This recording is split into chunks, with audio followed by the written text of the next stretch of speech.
Good morning, everyone. Thank you for being in attendance. We're going to take about 3 more minutes. One council member, then we're going to get.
Good morning, everyone. We're going to call a quarterly meeting of the Louisiana Developmental Disabilities Council to order. I'd like to thank you for your time. We'd like to thank the council members who took out of their busy day to come in, those in person, those on Zoom. We thank you for the public, your interest in the services of the DD Council.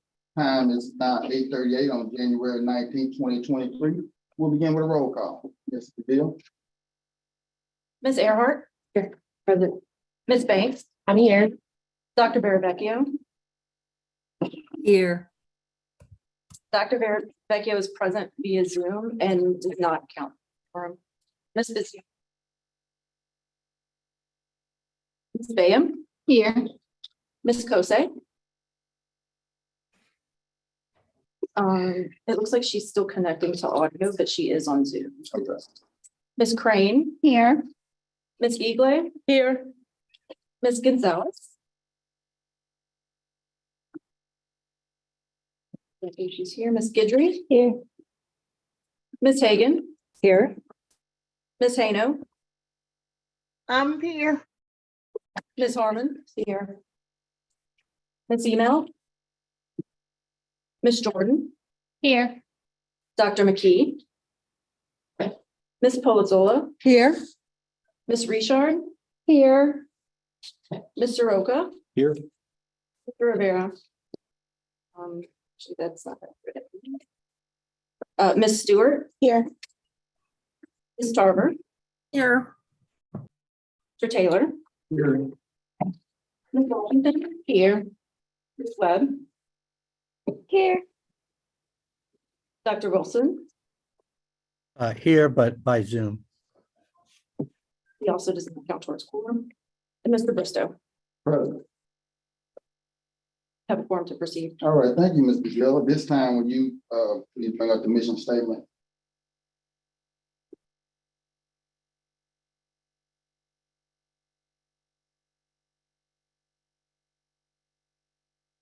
They might be wrong. The mission statement of the Louisiana Developmental Disabilities Council: to increase independence, self-determination, productivity, integration, and inclusion for Louisianians, developmental disabilities by engaging in advocacy, capacity building, and systems change. Okay. Meeting protocol ground rules. Council meetings shall be accessible via Zoom and live stream on YouTube. Council or committee members will participate in Zoom and shall be considered present when they display a live feed video of their face with their first and last name. Have microphones muted unless called upon by the chairperson. Electronically raise their hand to request the chair to recognize them to speak. Once recognized to speak by the chair, the microphone shall be turned on. After speaking, the microphone shall be returned to mute. Guests may participate via Zoom or observe meeting live on YouTube. All public meetings shall be recorded and may be made available on the council YouTube channel as determined appropriate by the chairperson. Public comments submitted during the meeting via any format shall be considered. During Zoom, meeting guests may electronically raise their hand to request the comment. Upon being recognized to speak by the chair, the microphone shall be turned on. After speaking, the microphone shall be returned to mute. Please post comments relevant to the item under the consideration in the chat box. Public comments of a person's character will not be heard. If the comment continues after being asked to stop by the chairperson, council staff may be instructed in the meeting. The chairperson will notify the executive committee of this occurrence. Council chair will seek guidance to determine if it's legally appropriate to redact or share the video of the meeting on the council social media. Also, I do ask that when we are in the middle of a discussion, please make sure that we just stay within that discussion. I know a lot of times we get passionate and then we start chasing, we get into another discussion, and sometimes we have to remind ourselves, ocean's on the floor, and we don't want to make anyone's previous comment seem dismissed because we start talking about something that's 180 degrees in a different direction. So please be mindful of that. Moving forward, we're going to look at our meeting summary. Are there any corrections? The meeting summary is provided in everyone's packet and is also linked online on the website.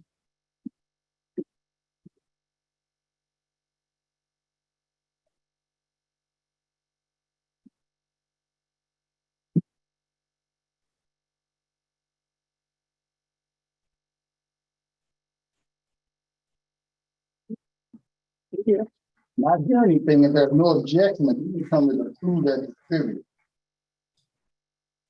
Well, We have, we have a hand raised, Ms. Tarver. I apologize, Ms. Tarver. You That's okay. have you have the floor. That's okay, thanks.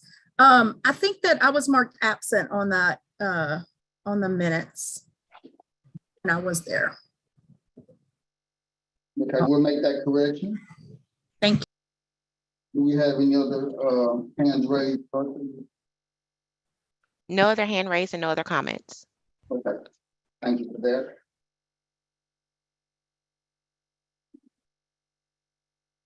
So with the addition of Mary Tarver being marked present, the meeting summary is approved.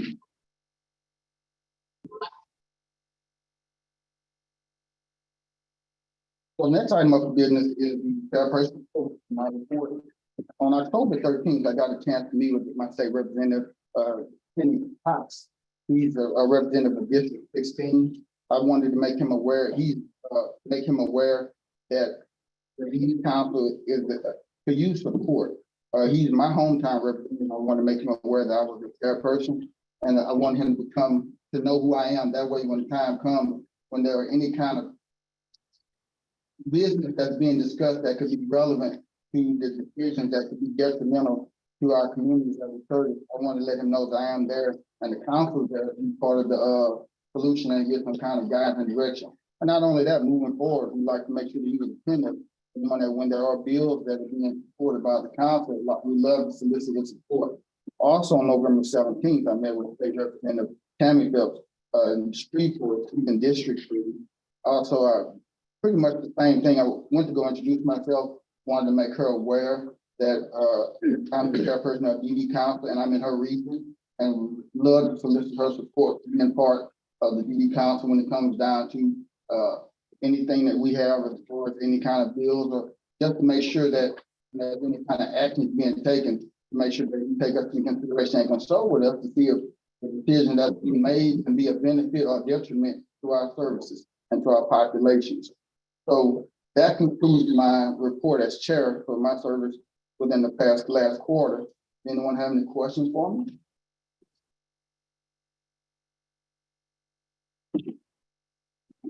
Do we have any hands raised virtually from any council members? No, sir. And no comments. Okay. Thank you for that. Now, the next item of business is executive committee recommendations. The motions are on the screen. Mr. Willie Sharon. So the recommendation, motion from the executive committee was the motion that the executive committee present the full council annual pay increase for the executive director to increase salary $95,000 annually based upon our evaluation. Before we go to the motion was by Vice Chair Nicole Banks, second by Jill Hayno. No objection or abstention. The motion passed. The reason for this was within our internal discussion within executive session. The executive director was satisfied being able to talk to. I communicate with the executive director every Friday at 9 a.m. to make sure that I'm abreast of what's transpiring. Not only that, we also discussed how request for we wanted full staff for the DD Council. That request has been fulfilled. Not only that, she's also done. Help me out, Ms. Banks. So it was something else that we discussed. I'm trying to remember. With her, just her interaction with the other people. Like Interacting with other agencies and things along those lines. With that being said, do we have any? Because this motion comes from the committee, it does not require a second unless there's any questions. Do we have any questions about anything? I have a question. Go ahead. So it was an evaluation. Was that like were we given that evaluation? No. Oh, that's the part. Okay. Yeah. So the evaluation. Now, Ms. DeVille was hired in 2021. The first year, we had the entire council to give an evaluation. That proved to be beneficial, and then there were some hiccups with that process. Majority of them returned, cannot give us an efficient evaluation due to the fact we not had any communication with the executive director. The other thing was, majority of them, one of the course will remain anonymous, which is rightfully so. And second, we had new council members who hadn't had an opportunity to have a chance to consult with her. So the executive council has worked with Ms. DeVille closer. So that was to answer your question. Did she do a self-evaluation? No. This is Bambi. I've been on the council for over a decade, and it's always been the entire council. I thought I overlooked an email to do the survey, but now that you're saying that we never received it, but I've never seen that. It's always been the entire council. And of course, people can abstain from doing it, I'm sure, if they don't have enough experience, but I think in the future, the entire council needs to do the annual evaluations. Okay. We'll note that. Do you have any reservations due to the fact that the executive committee did it for this year without the full council? I mean, I don't have reservations. I mean, I've always thought the executive director, we should pay, a higher salary, but I just think we should have the input so we can do the professional development and get that input from everyone. That's my opinion. I don't know if. I agree. No, I wasn't single you, I'm supposed to. I was just asking a general question. Yeah. But moving forward, we'll make sure that moving forward for the 2024 evaluation, we'll make sure that the entire council will do an evaluation that will be submitted as well. Okay. So and I'm just questioning it, simply because, I don't know what the jump in the pay raise is going to be.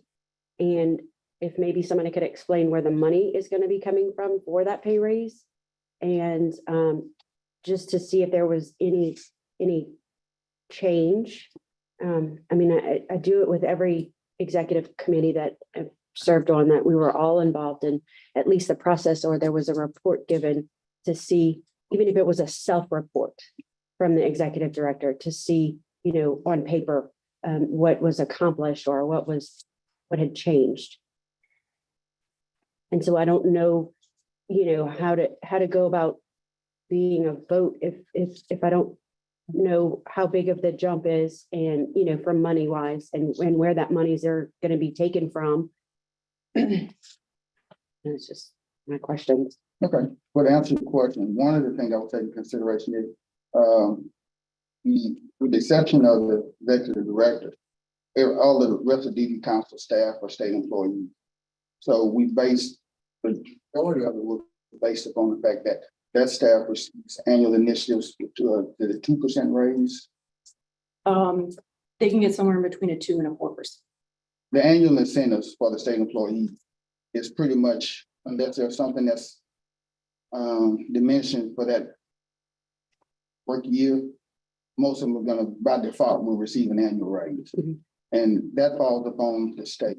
When it comes down to the executive director, that falls on us as a council. There's really a window that's not much from the deputy director and executive director salaries as it stands. And what would happen is, based upon state percentage raise, the deputy director would exceed the executive director, or be within a close margin, probably several $1,000s with that being said.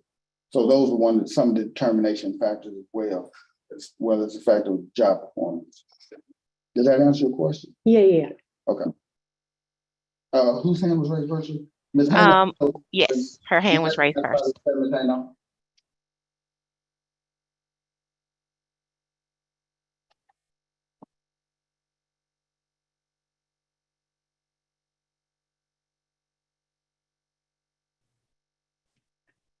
What is in our bylaws as far as if the evaluation is by the full council or the executive committee?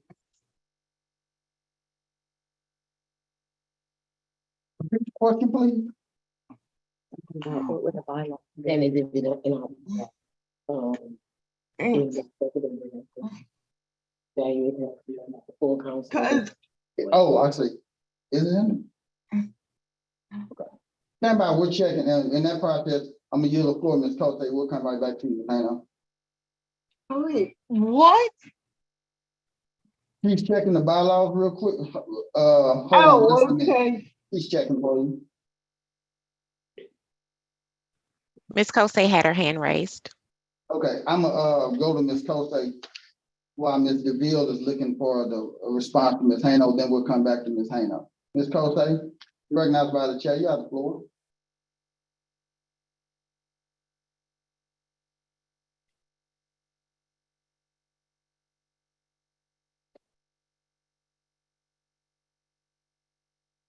Ms. Cote?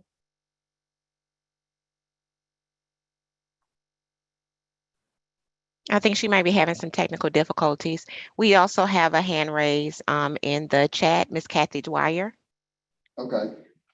Before we go to the public, I'm gonna make sure I entertain Ms. Hano's question, then we'll go to the public. Okay.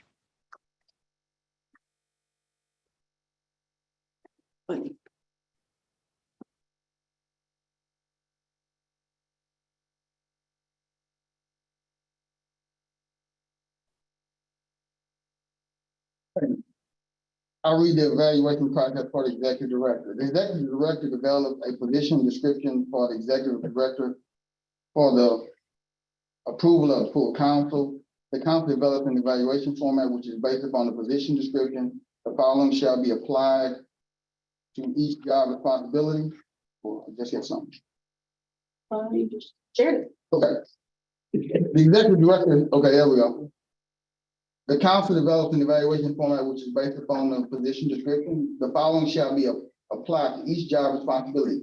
Exceeds expectations, meets expectations, need improvement, satisfactory. The executive director concur with responsibilities outlined in the position description and evaluation format. Annually, the chairperson solicits input from all council members of the executive director form. Well, we can start right there. Already just yeah, I already made a hiccup. Council members will have the option to self-identify. 6 months prior to the annual evaluation, the executive committee will conduct a mini evaluation, providing feedback to the executive director. In conjunction with January council meeting, the chairperson and executive committee will evaluate the executive director on behalf of the council based on the position description and feedback from council members. Based upon performance, the chairperson and executive committee make a recommendation regarding the salary increase. The chairperson and vice chairperson complete a draft written summary based on the evaluation responses and finalize the evaluation with the executive director. Chairperson will provide a summary of the evaluation to the council, and newly hired executive director will evaluate on a quarterly basis for the first year. Thereafter, the executive committee will determine the quarterly evaluation necessary. Okay, so let's see where the hiccup is right now. Getting to consult with the entire council on evaluations. So we have an opportunity to make a decision here. We can either proceed or we can table and we can go for evaluations until April 4 meeting.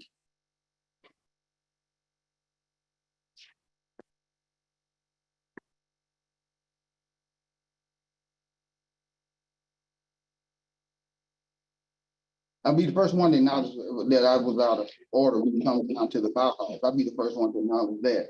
So I'm not trying to put anyone in a difficult position, but I'm not able to make a suggestion either. Just a question in terms of timing. When would the salary increase take effect? Would that be that January 1 or July 1? It could take effect whenever. Okay. If you specify a date, that's when it would take effect. Exactly, because if we were to make a suggestion, recommendation this month, it could be effective for the next or following month or whatever month that the recommendation is made. Money, just the money that's, in case people are a little worried about where the money would come from, it's in the budget. I shouldn't need to move any money around to be able to account for that, because we haven't been fully staffed this whole fiscal year up until a week ago. So there's extra money in the salary lines, and then there's always additional money put in every year in our state budget request for salaries, because my staff pretty regularly, depending upon government administration, get a raise every year, market adjust. And so you don't get, I'm sorry, can you speak? No, So you don't get that 4% No. every year? No. That's just based upon us. Yeah, just say a point of clarification. Deputy. I don't know if other state employees get that in a raise every year, but I know I haven't. So I don't think that that's happening. I mean, we've gotten like maybe, because we had some budget crisis. And so we didn't get it for a long time. And then we got them like maybe every other year. I don't know if that's accurate or not, but I don't get it every year. So I don't know if they do. It also depends on where you fall within that range as well. So if you're on the low end, you get a higher percentage. If you're on the upper end, you get none, or you Yeah. get a smaller percentage. But has, It varies based on every body. Like each employee, it might be different. okay, so but we're talking about the DD council, so not also. I've been, council staff received market adjustment. I started in May, they got one in July of 21 and July of 22. And they I've had been here too. received, and I think they had received at least one the year before, maybe a market adjustment from the state. Yes. Okay, so it has happened. Yeah, since I started like So I should go complain to my boss. Bambi, I have a professional Appointed. So is it not this week, the week after Louisiana releases its budget, the 28th? That sounds right, I guess. So, and y'all talking about funding, where does the funding, is that coming from the federal government, and how the funding is gonna go to programs for disability? We're on two different dynamics. One, Oh, I'm you're asking- sorry. You're asking about programs and we're talking about salaries. Oh, salary. It's gonna be two different, it's gonna be. two Okay. different programs. We had some hands raised also virtually. I wanna make sure. Ms. I Bertha's just, hand was raised, but it's lowered now. Okay. Do we have any hands raised virtually from the public? Yes, Miss Kathy Dwyer has her hand raised. Ms. Dry, you recognized by the chair. You got the floor. Thank you so much, Mr. Chair. Just a few point of clarifications to add to some of Bambi's, having had years' experience in handling civil service in some unclassified positions. There was a comment made that the executive director is not a state employee. In fact, I believe she is. She's just unclassified as opposed to a classified, which is considered civil service. Am I not correct? No, you are correct, Ms. War. Okay, additionally, there's a difference between cost of living increases and raises. So there may have been given cost of living increases, but not necessarily raises or vice versa. So just to make sure everybody's clear on that. And I believe with unclassified personnel, there's a freedom to give increases at any point during their tenure, if I'm not mistaken, where civil service employees, it's typically just on their anniversary date.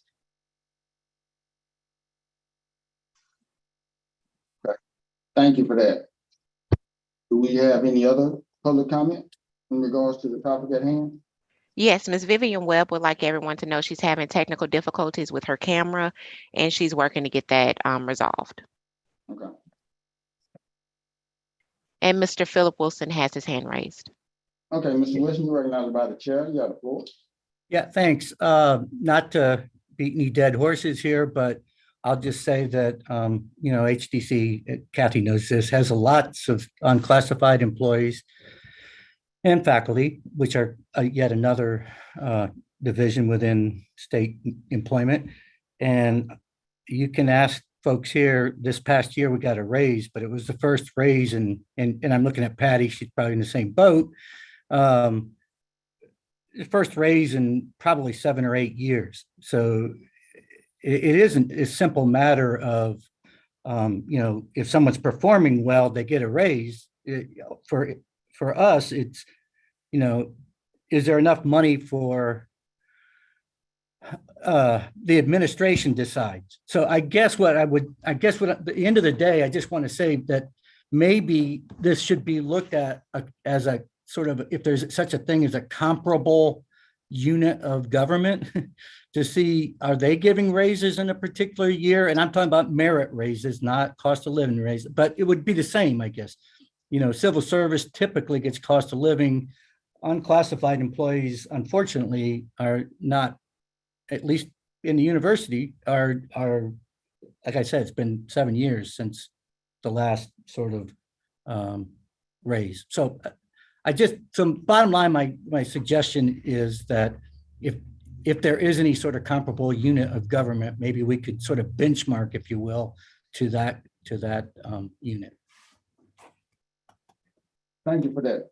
Now, I'll be honest, I'll be the first to apologize. I was contrary to what the bylaw stated that we're supposed to do, as I just read up front. So with me being the chair, I can't make a recommendation or anything or to motion, but I'm available. We can entertain this again in the next quarterly meeting or whatever the case may be, because I don't want to say that I don't want anyone to walk away feeling that I was contrary to what the bylaw said. But it's a decision that's based upon the council, but I'll take ownership of being contrary to what the bylaw says as that person. So I do ask for forgiveness for that.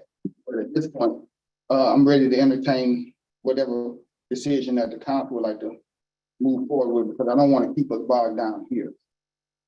I think I would like to at least have something in hand, whether she does her own appraisal, evaluation on herself, where she's able to provide, especially for the new people, the changes that happened in the last, if she was here just in 2021, what changes, were made in 2022 that benefited us and why we, the newer council members should approve that raise. And I'm not opposed to giving executive directors raises. And so, okay, so I'll set a motion to table it and get at least if the council doesn't want to do the evaluation, at least the executive director to do a self-evaluation. Okay, so we have a motion on the floor. Please state your motion. For if the council decides to not want to do a combined evaluation on her, that she do a self-evaluation on her before we're able to make that.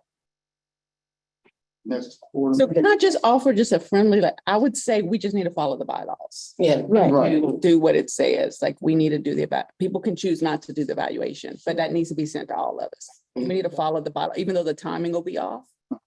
That's my recommendation. And I'm okay with that. I'm okay with. So I'll entertain a motion. Okay, so our motion that we follow the bylaws and I guess reconvene in the next meeting. Yeah, the next quarter meeting. Okay. Do we have a motion on the floor to follow the bylaws in regards to executive directors' annual evaluation? Second. Okay, and it's been seconded by Ms. Cheney Savoy. Yeah, it don't matter. All in favor? Do we have, wait. Do we have any questions? We have one hand raised, Ms. Brenda Kosey. Okay, Ms. Kosey, you're recognized by the chair. You have the floor. Type the motion on the screen.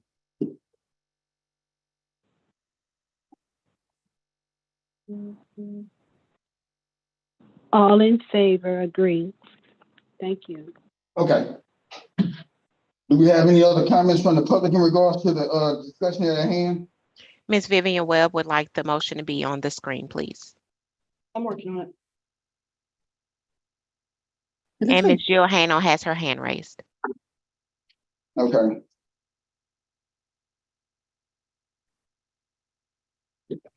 I agree with all this, for this motion, but and want to follow the bylaws, but at the same time, I don't want to take away money that's already been promised. Well, what we're doing, Jill, is we're basically the motion is to postpone Okay. until the next quarterly meeting. All right. I'm just summing it up in so many words. The motion is to postpone until the next quarterly meeting. That way we can do the evaluation to the entire council, because again, I got the ball as the chairperson to make sure that all council members had the opportunity to give evaluation upon Mr. Bill's performance, and then we would bring it to executive session. So, Okay. And, my volume is on very low because I'm trying to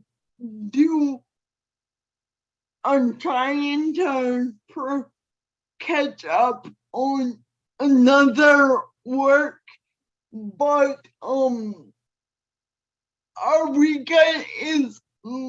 is this gonna turn in like a summary of accomplishments and what she has worked on through the quarter?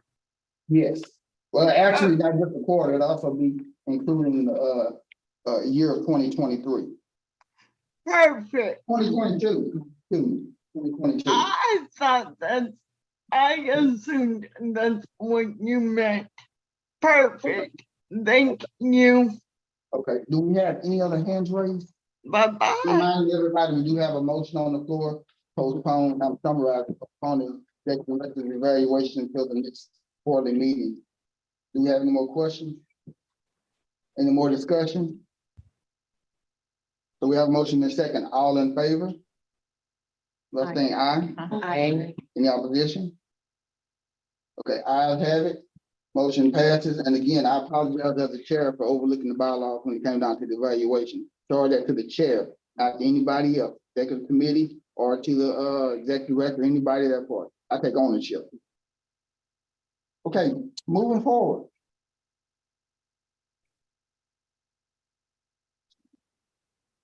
Now, next item of business, the executive director's report. So we yield the chair to Mr. Villa for a report.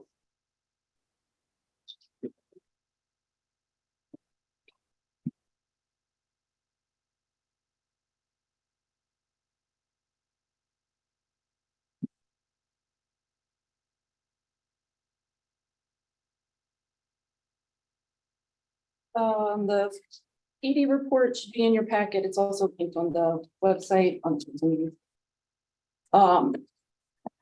The biggest kind of most important things, I'm just gonna hit the highlights because a lot of this is sort of a recounting of meetings that I attend, that Ebony attends, and how we're spending portions of our time. But the most exciting thing is didn't actually happen last quarter. It actually happened in January, but I'm excited, so I put it on here.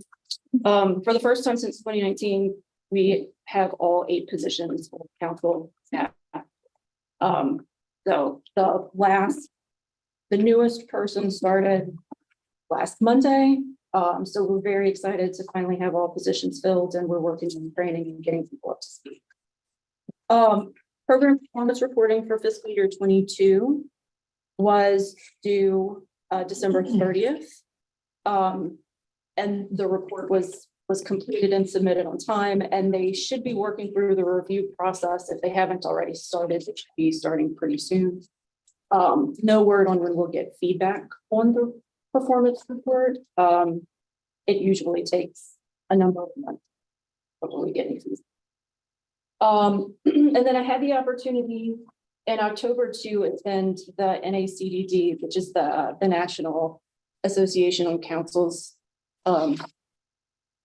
Developmental Disabilities Council, to attend their Executive Director Leadership Summit, which was it was a good opportunity for me to be able to network with other executive directors who do similar things to what we do and kind of see how states differ and the councils differ from state to state. So,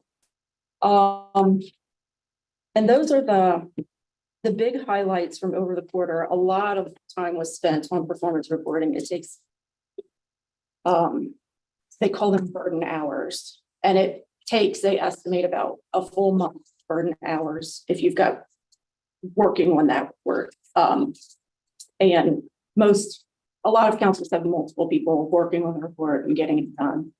And we were short staffed, so we had me. So it took me a good part of the quarter to get that one done. Any question? Vice Chair Banks, you recognize, you have the floor. Thank you, Chair. Being that you did go and you met with all of like other agencies and other DD councils, what was something that you want to bring back to our council that you see that it's like maybe working in another place?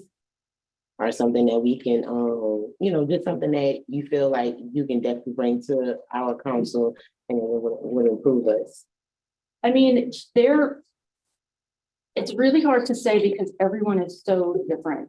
And then every state is so ruled by the laws of that state. So open meetings law plays a huge part in how councils conduct their business.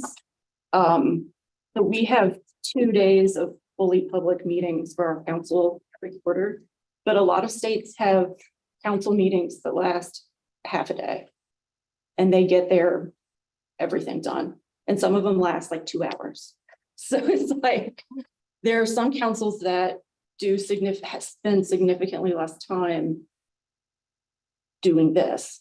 And so that's an interesting concept to me. It's probably not something we can adopt here, but it would be nice. Probably people would like to spend less time in meetings. But other than that, I mean, some programs are more heavy on programming and some are more heavy on advocacy. We're definitely a more advocacy heavy state.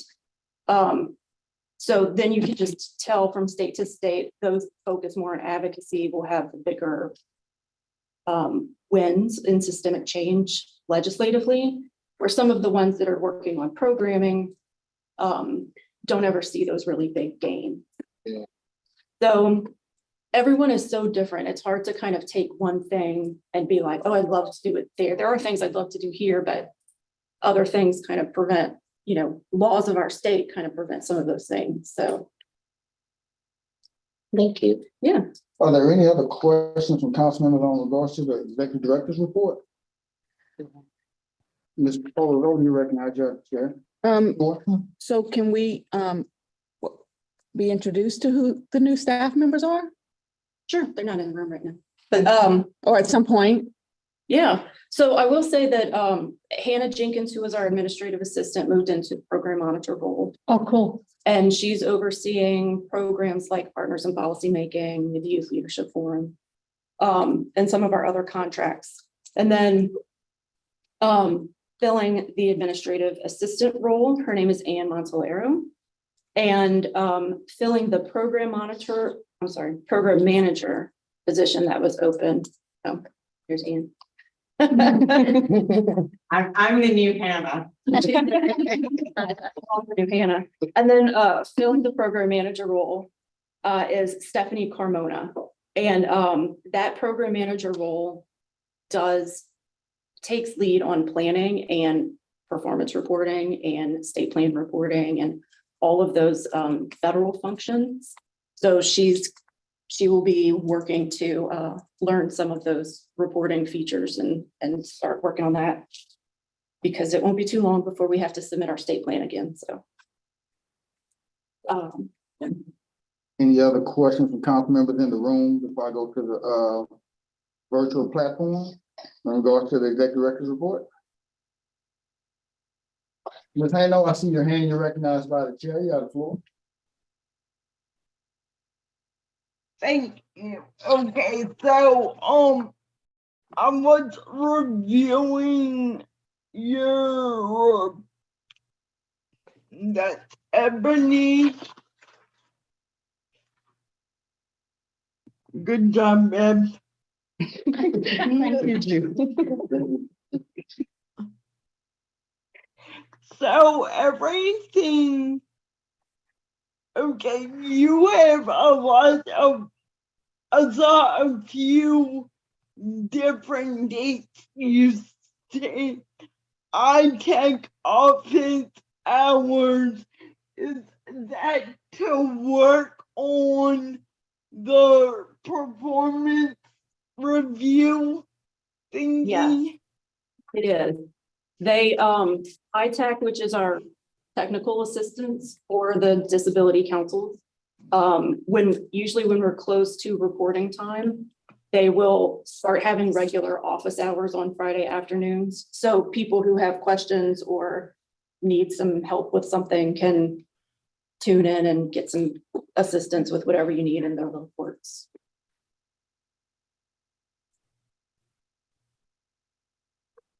Did that answer your question, Ms. Hano? Yes, sir. All right, Ms. Kosei, I see your hand. You're recognized by the chair. You have the floor.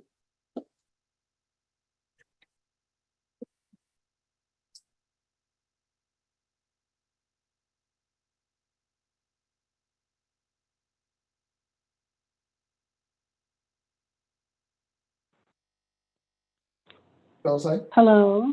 Yes, ma'am. Yes. With regards to Ms. Polazola's question and the introduction of the staff, are we still with the policy as a council for the hiring practices of one staffer with a developmental disability or disability? Are we still upholding that? I believe the council had requested it a few years back. And the last staffer we had, I'm sorry, I forgot his name, but it was right before COVID-19. And it was my understanding that he was helping to manage the Facebook page. Thank you.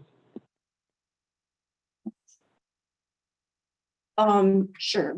I don't know anything about a council recommendation, like that being a recommendation, so that would have happened prior to me. I will say that when I hire someone as a hiring manager, people can self-disclose if they have a disability, but I cannot ask that question and I cannot require that they disclose. Even after they are hired, I still cannot do that. So people can disclose if they want, but they don't have to. And I cannot ask that question.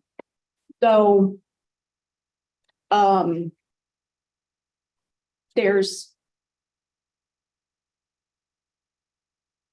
then let me also say, for the privacy of my staff, if someone has a disability or needs an accommodation, I also cannot talk about that. So I struggle to answer that question. I'm sorry. Rightfully so. And this is Bambi. I mean, that is a perfect like HR response, but we're the DD Council and we should have some proactive measures in which we are hiring people with disabilities, developmental disabilities. And you do have to honor what the law, but we also can make concerted efforts, such as oftentimes people with disabilities may not be able to work part-time. So you can have like WAE positions, which are state part-time positions. You can do some job carving. There's different ways to be able to hire people with disabilities that doesn't require maybe using an entire TO. You said there's money in the budget. So I think that, and this is one of the recommendations was made before you were here, the DD Council needs to be a model, not just for what the HR laws are, what the laws around employment are, but around how do you hire people with disabilities where the community sees people with disabilities are being employed. And nobody has to say it. The community knows it's a member of the community that is employed with the DD Council. So that's my recommendation. Okay. Other Ms. states are doing this for DD Council. They hire people with IDD. I mean, I think Louisiana should implement that change with self-advocacy, Bambi. I don't know if it's in their laws, but they need to change that. That's how my own opinion. Moving forward. Because when I used to be on the DD Council way before this, I never got no support as a self-advocacy. And I found my mind kicking in. I'm like, I had to leave and go to the bathroom, come back and forth. I'm like, I never got any support. And I'm just trying to make a difference. Right.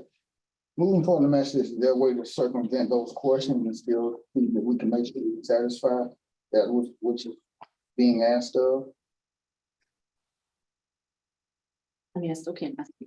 When we put the advertisements out, we always have statements that say we welcome people to apply who have disabilities, and if I had someone who applied, I'm willing to work with them if they meet the job description or they're able to complete the job. And make whatever adjustments need to be made for that to happen. But I have to have the app. So it sounds like, with that being said, we need to do our due diligence as council members and the public to let people know that the opportunities are present for gainful employment with the BB Council. Do we have any other hands raised? Mr. Walker. I might be a little foolish asking this question, but what do you mean that they don't?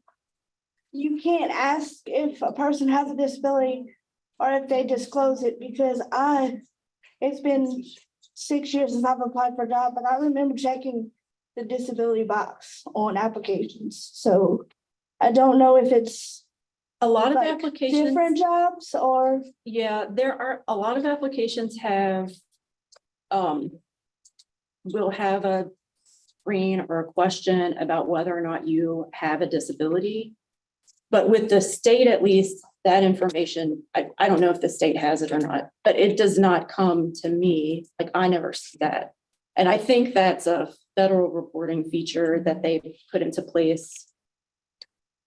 But I don't see that information. The only other thing is that through the state as a model employer, if someone has a testing exemption for being a VR client, the HR department should be sending those applications asking you to interview those particular candidates. So I don't know if that happens or not. It hasn't happened yet. Okay. This is Brooke. I just wanted to make the recommendation, maybe moving forward, having possibly some like targeted recruitment for open positions, maybe leaning up on our resources within our council members, maybe sending like the job description to like ARC of Louisiana, sending it to like those arenas where we know we have a lot of people experiencing disabilities, or just, I guess, be more targeted in your recruitment and positions. Okay. Can I say something, Michelle? And just to like comment on that, we did send out the program manager position on our listserv. So we are encouraging people, you know, with disabilities to apply for the positions. But like Amy said, it's like we get a pool of applicants and we go off that. So we do try to encourage people with disabilities to apply for the positions that we have open. It's, yeah. Unless somebody gets you insight on a name before you get the application. Right. Mr. Taylor, you recognize by chair, you got the floor. My thing with that too is, I got two things. Even if it's not, I don't see it on the application if it's saying, do you have a disability? And two, when somebody applies for a job, some people that's got a disability is basically scared to apply for a job because I have a disability check. So that's show I got a check too. If I go get a job, I'm scared that if I get that job, I'm gonna lose this check. Because if I go over what I'm making, then they gonna take it. If y'all understanding what I'm saying, it's a way situation when you're in a situation like that. People basically be kind of scared to apply for certain things because in the disability world, we think, okay, first hired, first fired. If you get to a situation where if you in a crunch where I gotta let somebody go. So in our mind, we thinking, okay, we're gonna be the first one go because we scared to speak about the type of disability we have. So we get in a crunch box and think, okay, I'm kind of scared. If I speak out my disability, if I'm in a crunch with the type of disability, I need assistance. So I'm kind of is I'm gonna be the first one picked to go out the door. If I'm making sense, and if anybody got some. It makes sense. It definitely be a two-edged sword. It definitely be a two-edged sword. I mean, I follow you. Ms. Polo. So, I apologize in advance if you sense my frustration, but we have done extensive work around state as a model employer. And I think this goes back to the conversation we had yesterday in the Education and Employment Committee, is that we need to have staff that has some expertise and experience around education and employment. And as I said earlier, the DD Council should be an example. We can make all kind of excuses of why not hiring people with disabilities, but there's ways to hire people with disabilities and to have targeted recruitment. We have entire reports, the state as a model employer. And we are asking our state agencies to do that. And the DD Council should be the shining example. I mean, all of our agencies that serve people with disabilities, we should have people with disabilities employed in our offices. And if we aren't doing it, then it's not just the DD Council. All of us need to reflect on why our entities don't have people with disabilities if we're representing people with disabilities. And so while there's laws, there's also ways of going around that and having that expertise. So to not have a person with lived experience and not lived experience. I have lived experience as a parent, but I don't have lived experience as a person with a disability, a person with a developmental disability. And I can tell you, having those people on your staff changes the culture of your organization, makes your organization or entity better. So we need to do it for that reason, that we want, of course, we want people to be hired, we want people to be employed. There are issues and concerns people have around employment and their funding, like Social Security, losing those benefits and that type of thing. So there's ways to work with people to ensure that they can keep their benefits and what they need. But the DD Council and all of our organizations need to be an example of that. I agree. Mr. Taylor, hold on, before you wait, you've been recognized. Let me check the virtual platforms real quick. See if we have any more comments in regards to, I will not forget about you. Do we have any council members with their hands raised virtually? Yes, we have two hands raised. Ms. Brenda Kosey was first. Ms. Kosey, you're recognized by the chair. You have the floor.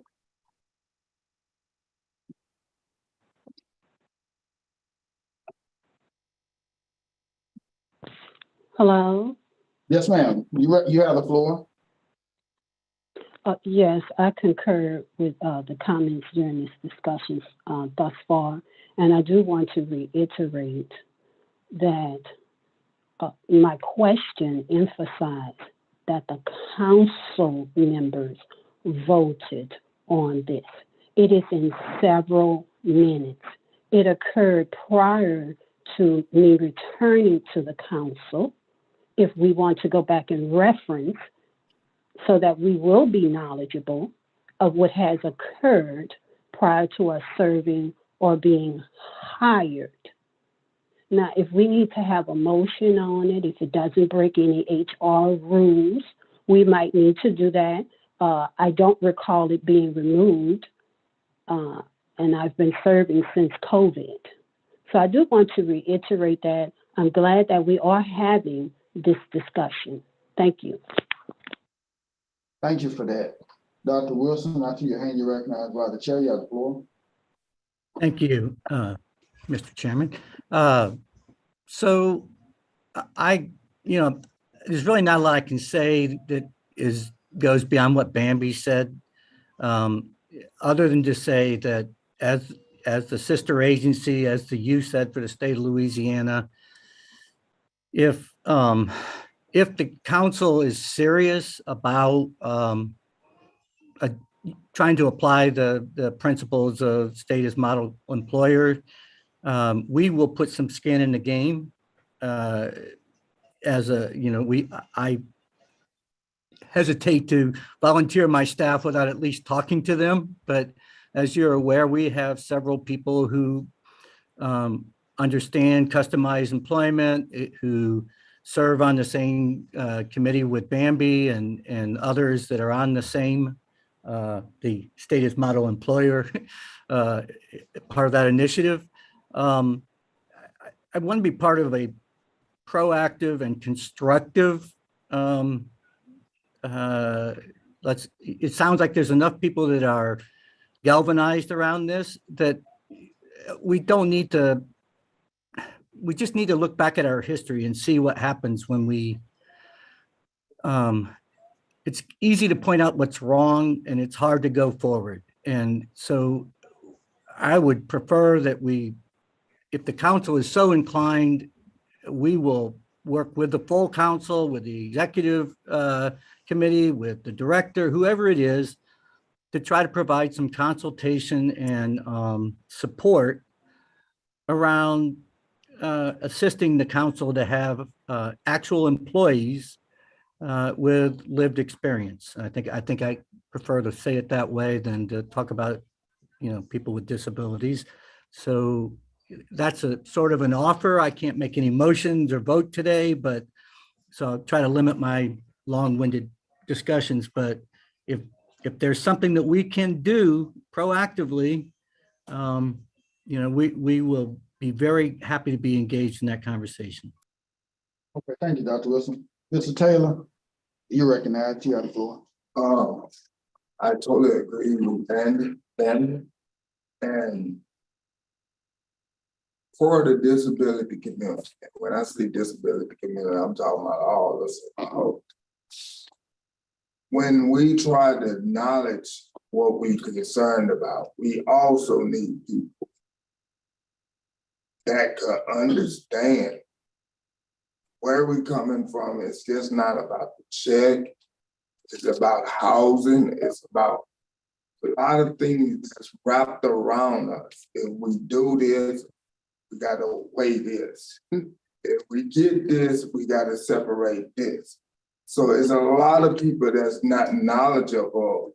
If we got a whole circle of everything that's wrapped around us, a lot of us stay in a box where we just, okay, if I go try this, I might lose my house. I might do this. So we need a lot of not just jobs, we need a lot of people that's knowledge all the way around the table to know, okay, they understand it. We trying to get to a higher point, not a lower point. I'm making it sense to y'all on that. You are, yes, sir. And it's noted and respected. Like I said, for some, it can be a two-edged sword. Moving to public comment, I don't see any more hands raised virtually from the council members. Yes, we do have 5. I just wanted to say what might be easier. Oh, President, whenever you do comment, we're gonna ask that you come to the table and stand somewhere between where Ms. Polazola or someone is, that way. Virtual platforms, that way everyone has a full scope of what you're saying. Okay, sorry. So back in the day when I did employment, we would actually get them from LRS. So if a state agency like the DD Council wanted to hire someone with a disability, they would contact the local LRS and say, hey, we have this position open, we'd like to fill it. Then that LRS council would send it out to the other counselors to reach out to the job coaches. The job coaches would help with the concern that he has and would provide some education on how to kind of work around all of the housing issues or any other public assistance that they may receive. So it's really not that hard to do. It's actually easier to get someone within the state when you go through LRS than it would be if you put a position out there hoping that someone would apply. So I think if there is a position like they had before, what was it, graphics, something, or maybe a administrative assistant or whatever, contact maybe the local LRS office, and then they can send it out to the job coaches, and the job coaches really should be experienced in all the other wraparound services to make people successful. I know mine was. Yeah. And we have a benefits planner on staff now. Yeah, so they would help as well too. So I think it's actually easier to hire someone with a disability than it actually is to hire someone that has to go through the civil service process. Yeah. That's all I really like. Why would they have to have a job coach if they're capable of doing the job? They don't have to have a job coach, but job coaches also help find jobs for people. So you don't have to be on the job with them if the person knows and doesn't need assistance. But they can provide the job development piece. Young members, do you ever place them working for the state and the government? Because there lies the problem. The state and the government does not want to hire them, and they are capable more than beyond. I think they do. It's just that maybe people don't see the positions that are coming through and that are available. I think it's just a lack of communication. But when I was a job coach, I placed many, many, many people in state jobs making more money than I was making. I used to work for Mary Landreau, and they understand me because I was able to accommodate. But when the freeze took an effect, I had to go find elsewhere. But I think in times, the government spends $1 trillion and they haven't shown no improvement for people with disabilities. Yeah, that's real deep. I'm sorry. I'm just telling you how I feel. No problem. I know. I'm emotional because I just want change. I know. Do we have, Yeah. on the public, we have any hands raised? Yes, we have, Ms. Jill Hano just raised her hand. We also have 5 comments and a hand, with the public. Okay, Ms. Hano, you're recognized, then we'll do the hand with the public, then we'll do the comments. in that Yes, order. sir. I think we are at a crossroads here because in BMB, you may have ideas because you're more better at that than me. If all 8 positions are filled, how can we find a solution to this? If all 8 positions, like, I always find myself wanting a happy medium. Like, how can we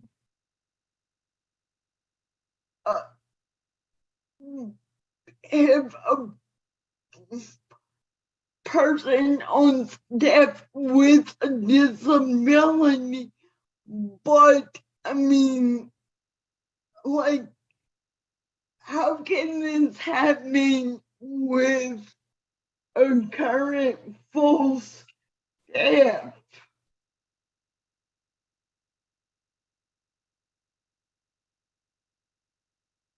Was she asking? Well, I think she's just asking in general. Well, Jill, previously, we were fully staffed, and I think we hired an additional position. Britton, if you remember how we hired, you can help me out, but he was, remember the person that was part-time, and but we were fully staffed, but he was part-time, and It's a WAE. yeah, it was a WAE, Which is a part-time state position. yeah. Well, someone So said there is a way. What is that? acronym, no acronym. It's something silly like when actually employed. Okay. Acronyms. So, I didn't even. I've heard different things. Okay.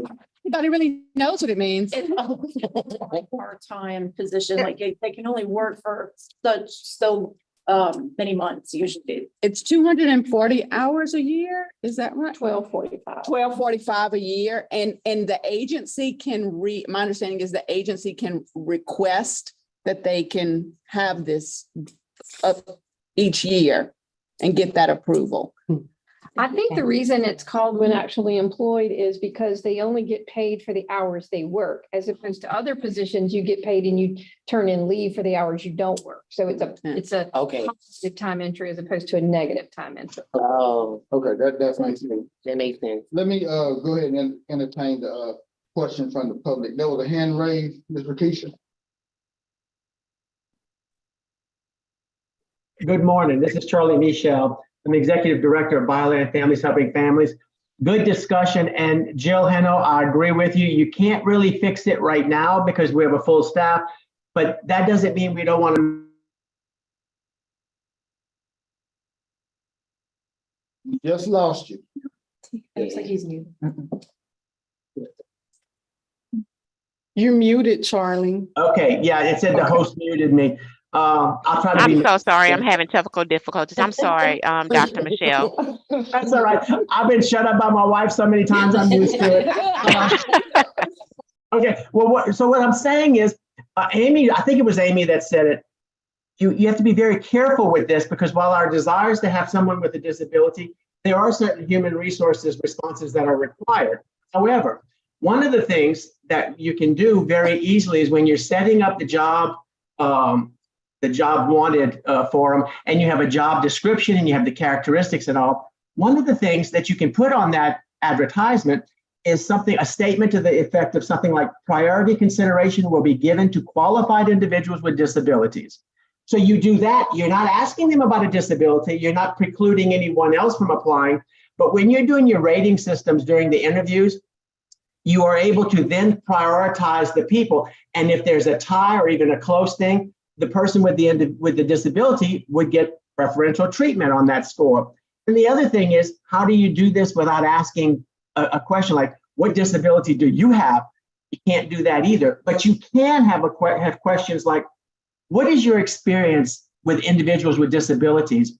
If that doesn't draw out of them that they have a disability or that they are a parent of a child with a disability or they're an educator of students with disabilities, if it doesn't draw that out, then they obviously don't think it's that important. So you might want to consider that that's a factor that would make them maybe less desirable for the position you're looking at. But there are many, many human resource laws that get in the way of specifics. But I'll point out too, the DD Council pretty much requires that the Families Helping Family Centers have executive directors who are parents of children with disabilities or individuals with disabilities. Most of us, if not all of us, have been able to accomplish that without violating any hiring practices laws. So there is a solution to this. And just because we may not be able to fix it today doesn't mean we don't want to set up for it not to be a problem tomorrow. So that's my 2 cents worth. I thank y'all very much, and I hope y'all have a lovely day. Thank you so much for that. Ms. Branch, will you read us the comments, please? Yes, Ms. Kathy Dwyer stated she agrees with Bambi. Susan Rain stated FHF centers are required to have a diverse staff of parents and people with disabilities. Ms. Kathy Dwyer then stated, I think one way to help attract applicants with developmental disabilities is to advertise with disability organizations and associations. Jill Hayno stated that she likes that. Ms. Susan Rain said, thank you, Bambi. And Ms. Kathy Dwyer just stated, to Charlie's point, I believe the DD Council contract with the FHS centers require executive directors have a child with developmental disability, not just a disability. Thank you for that. So the takeaways are, moving forward, we're not going to dismiss this as a technicality when it comes down to being able to provide employment and being compliant and considered. Because from Ms. Polidoro's point, we definitely want to be the model. And we definitely want to be the example, because it's kind of hard for us to challenge other agencies and organizations when we're not in the process of leading it ourselves. So we're definitely going to are we able to, even though we're fully staffed, and that's the question, are we able to start implementing anything to that point, or probably exploring that, or Well, putting to point? we're fully staffed, but in the future, when we have positions that come open, utilize some of these suggestions. And then we'll look at current needs amongst the staff, and if we have job tasks that we can pull together and utilize a W-8 when actually employed, that type of employee. And work on seeing who is available with lived experience. Okay. Then a reminder, we're still at the executive director's report. Do we have any other questions from council members in regards to the executive director's report that's been presented?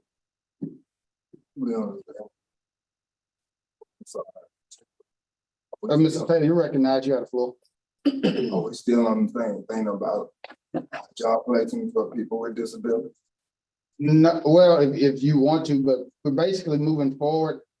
This was a question that initiated the conversation based upon the executive director's report, with employment. I think it was, brought forth by, Councilmember Jose. So that's what led to the discussion we've had for the last several minutes.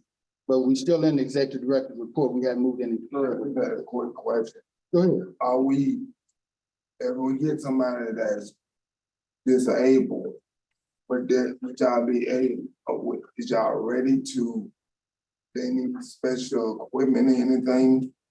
And the job, do y'all have anything for stuff like that? A special accommodation. For accommodation? Yeah, we'll make it work. Okay.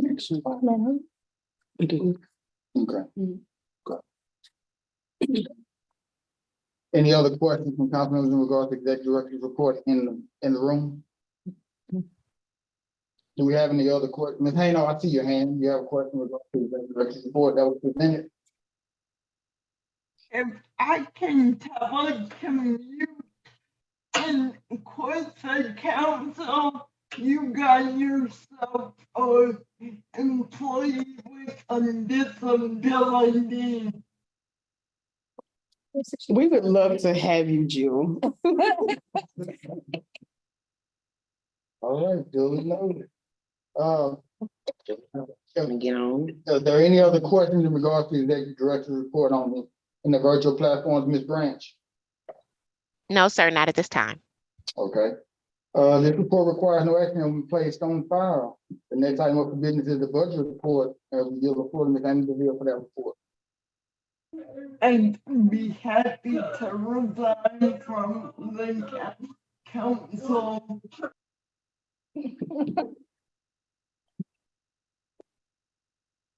Here's the budget report. It is second, it's also linked website. We are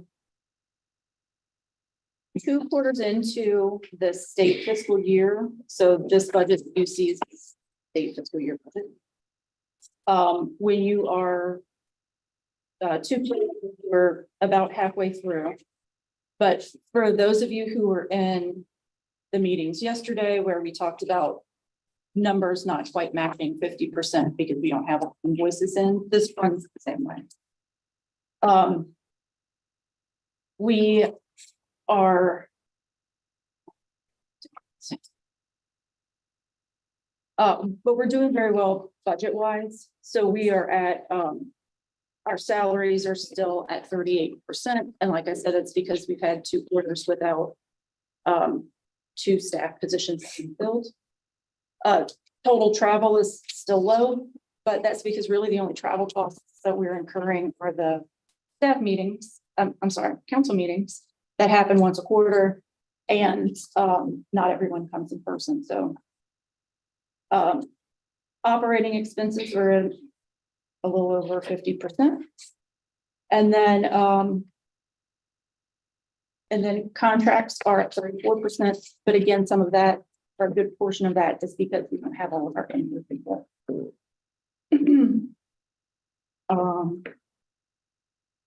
And that concludes my report unless someone has any questions. Do we have any council members in the room have any questions in regards to the budget report that's been presented?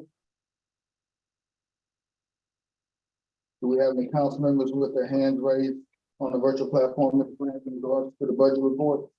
No hands and no comments. Okay.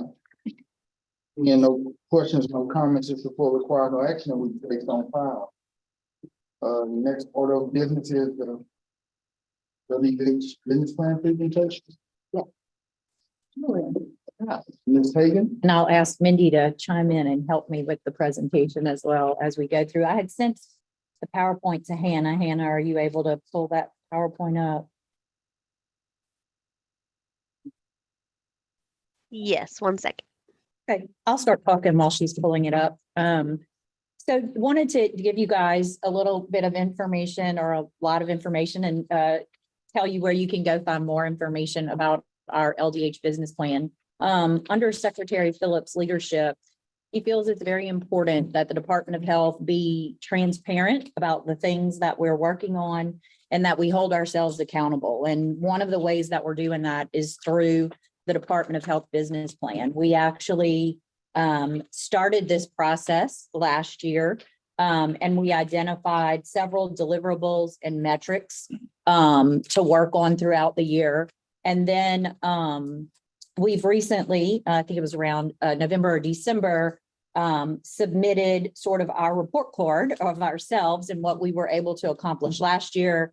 And at the same time, presented those things to the public on those actions that the entire Department of Health wants to work on for the upcoming year. And so while we normally kind of focus on disability issues, there's a lot of things in the business plan that affects the general public, but also affects the disability community. So we are trying to make sure at all council meetings and different avenues that we're able to really share with folks and ask folks at the end, you'll see, and Hannah, you can feel free to link this to wherever you need to for folks to get it.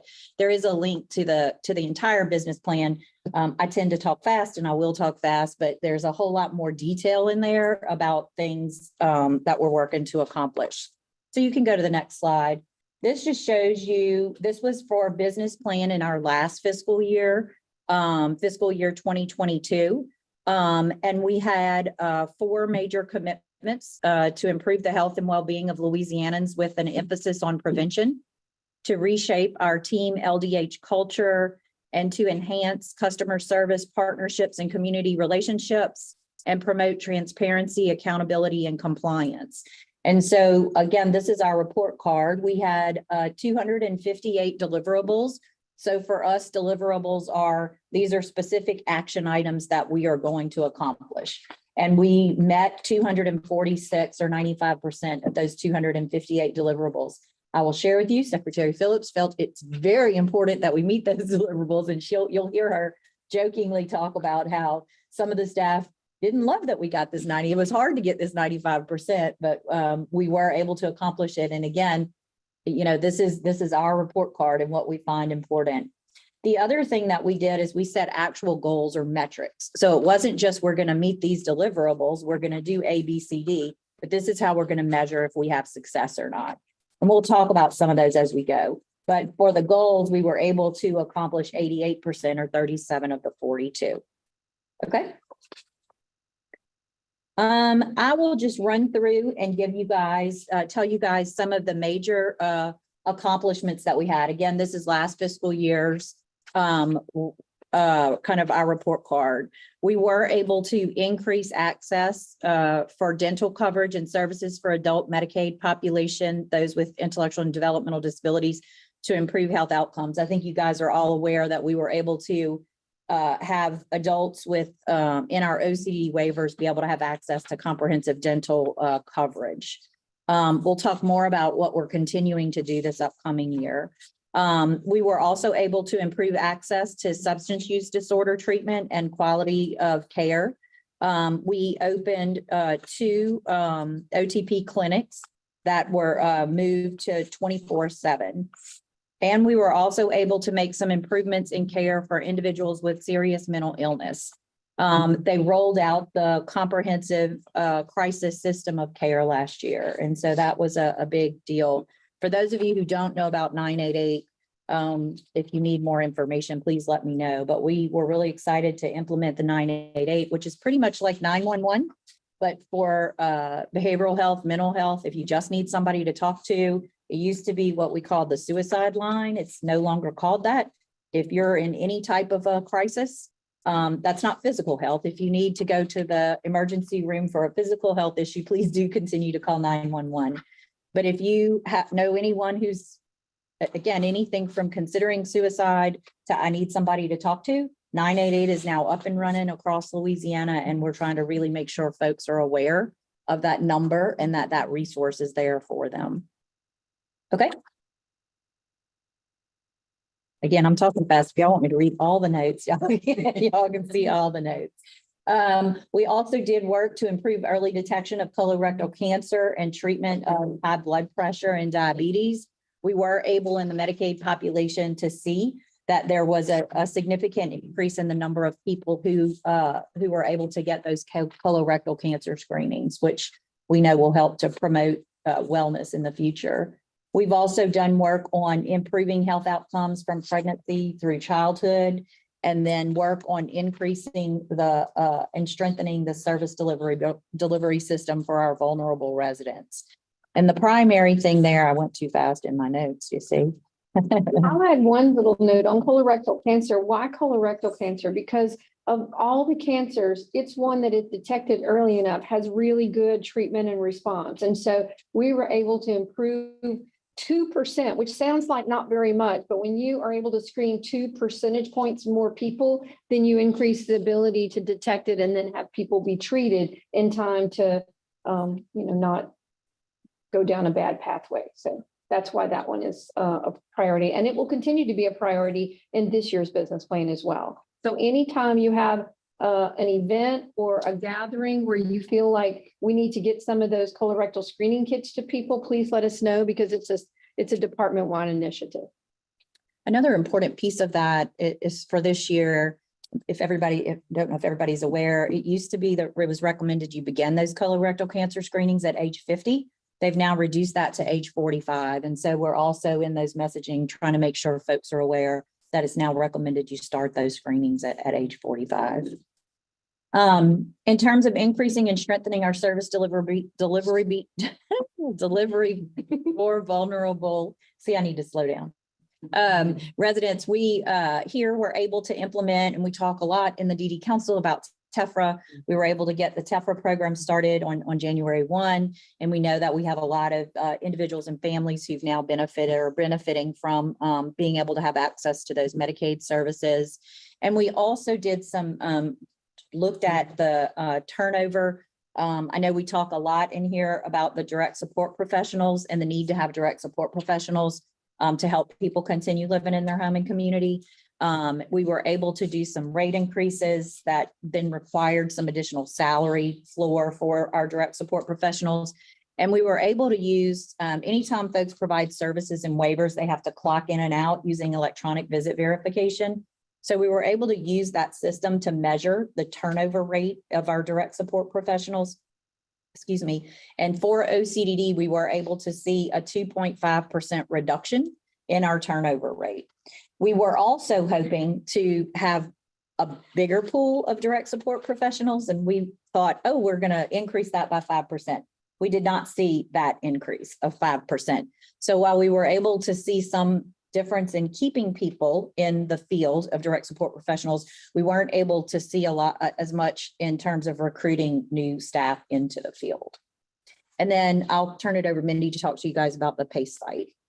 Right. And so, and just to kind of segue from what she was talking about on the direct service workers. So in this year's business plan, the Office of Aging and Adult Services has also raised that minimum floor wage, and we are working to reduce turnover in that population that serves our participants as well. And so that's a key focus for us this year. Another thing that we worked on last year successfully was the increase in the permanent supportive housing.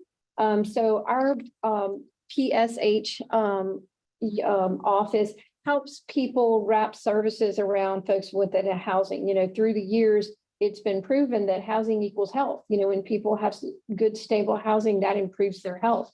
And so this unit was created under a federal demonstration to increase that. And so last year we were targeted with increasing the number of people who were housed. I believe the number was 350, and we actually exceeded that number. And so that's a very high functioning group. They just got another $11 million in federal funding. And so that work is increasing even more. So that's a really solid group of services that we do.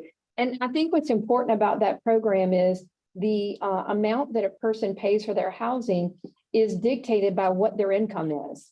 And so if they don't have much income, then the housing doesn't cost them.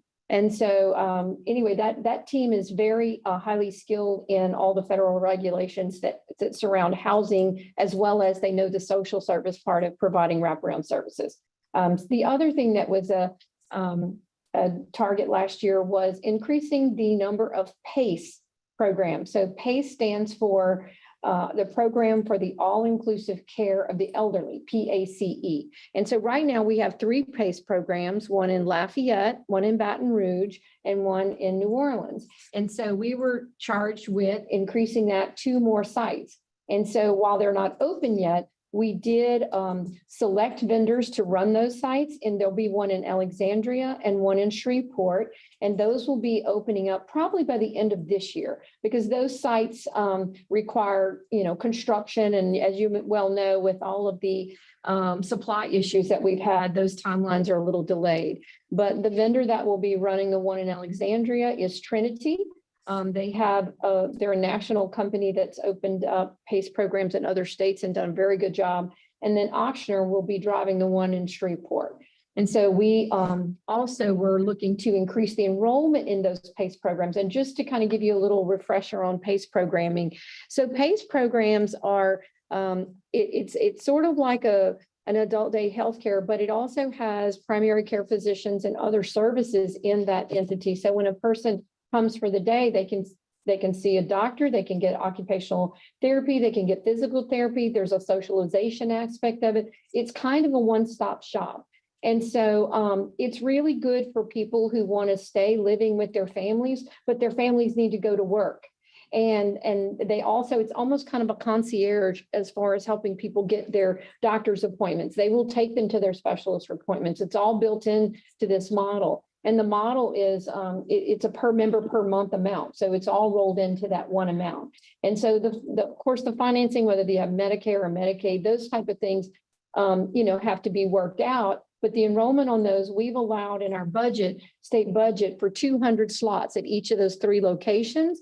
And so we're about between 100 and 150. As you can imagine, the pandemic was a challenge to get people into those locations. And so some of those services were during the pandemic, but we're trying to max out those 200 in those 3 locations. And then we'll have 2 more locations with 200 each. So we'll be continuing, even though it's not formally in our business plan, we'll be continuing that work from last year's business plan to continue that model of care. And I think that's all I have to say about those initiatives. Thank you. Thanks. You can go to the next slide. Another a commitment is just around reshaping our team LDH culture.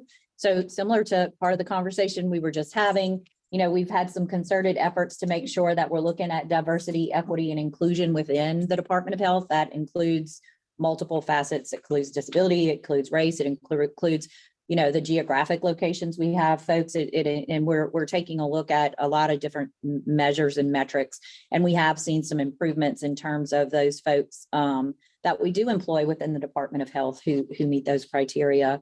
We also want to make sure that we are able to retain, just like other places, the Department of Health also has a lot of turnover and issues sometimes with recruitment. So we've had some targeted efforts around some of our HR processes to try to help improve that. Next slide. In terms of enhancing our customer service partnerships and community relations, we've done a lot of work on looking at strategic partnerships with our public universities. They actually have it's called the Public University Partnership Program that was awarded a grant. And so there's been funding to LSU Health Sciences Center and Pennington Biomedical Research Center so that we can begin some work on partnerships there. There's also been a whole lot of work around the sustainability of the public water systems. They are planning to begin issuing letter grades for all water systems in the first quarter, so this right now of 2023. And they estimate that about 15 to 20% of water systems throughout Louisiana will likely receive a D or F. So that'll let us know where do we need to really start some targeted efforts at improving those water systems and developing a plan to prioritize where we need to fund some of those projects. We also made improvements on leveraging community partnerships to improve participation in LDH programs and improve program design.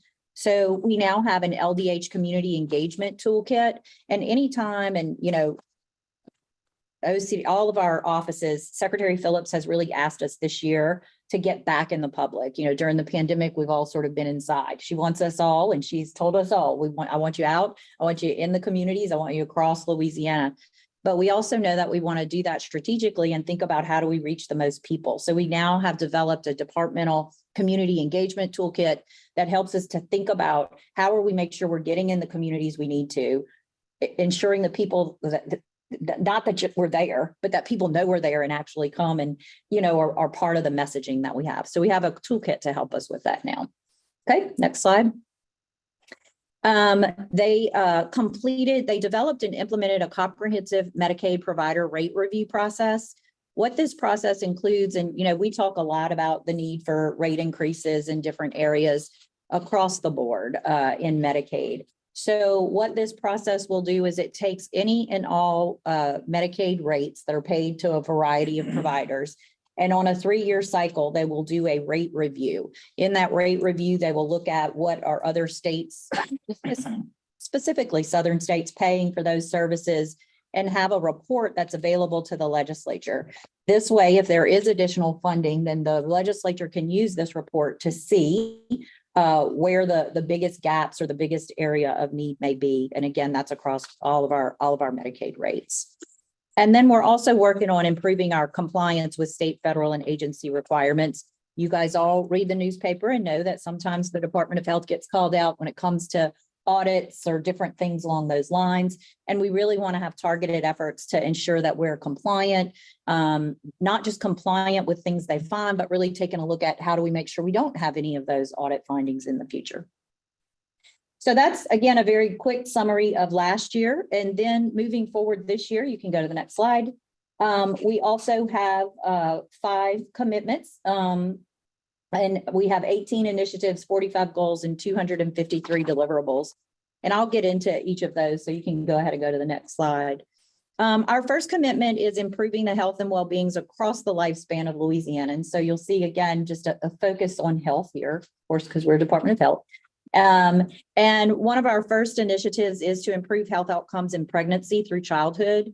There's a focus on increasing breastfeeding rates. We know that that's tied to health long-term. And so there's a lot of targeted efforts out there, whether that's working with our WIC department, we're working collaboratively with SNAP and making sure we have partnerships where people understand the benefits of breastfeeding. We also are doing a lot of work on ACEs, which is the adverse childhood experiences and trauma. We know that this is a key area that needs focus. There's more and more children and adults in our state who are experiencing trauma, and this will help us to really do some targeted efforts to help address the needs of those folks. You can go to the next slide. Along that lines, we also have an initiative to improve prevention, early detection, and treatment of chronic diseases. As Mindy said, we're continuing to focus on colorectal cancer screenings, especially with our new messaging, and also working to increase the number of participants screened for cardiovascular disease, blood pressure, and diabetes. One of the reasons Secretary Phillips feels it's so important for us to get out there, at the end of last year, we started having a presence. The department started having a presence again. I can't remember all the ones she mentions. They were at some the Southern Grambling game. They were at the Essence Festival, and we had tables at a few different places. And she said, even a couple of places we were at when it was pouring down rain, we had lines of people lined up to be able to get these screenings. And so to her, that just proved, like, if you're out there in the communities and you make it available, people will come. If you make it available for them, and through those screenings, you may be able to capture, like, hey, you really need to go to your doctor now. I mean, it's important that people get that. So we're also going to be, again, working to look for any opportunity we can to make sure folks have easier access to those. And then we also want to increase the number of Louisiana child care centers and schools engaged in childhood obesity prevention activities. Again, an important topic here in Louisiana. Continuing on, we want to increase access to healthier food options to Louisiana residents. And we're going to start to work on tobacco cessation counseling. We already have some programs in there, but just an increased emphasis on that. And then also working this year towards enrolling children in non-clinical asthma management services. We also want to increase the availability of our behavioral health services. This is another important topic, to Secretary Phillips, and definitely a need across our state. So I mentioned our 988 access to the crisis call services for individuals in suicidal crisis or emotional distress. We are working to expand the behavioral health system's capacity to meet the needs of people with mental illness. We still in the state have 2 state-operated behavioral health facilities. And one of those is Elms. And there are people who may need treatment at that facility, and they have had a lack of beds to be able to support folks. So this is increasing the number of bed availability at Elms, and expanding our psychiatric hospital placement options. And then we're also working to conceptualize the system to introduce child and adolescent services to Medicaid members. So a lot of work was done for adults in crisis, but now this year, really trying to make sure that we also focus on the adolescent population.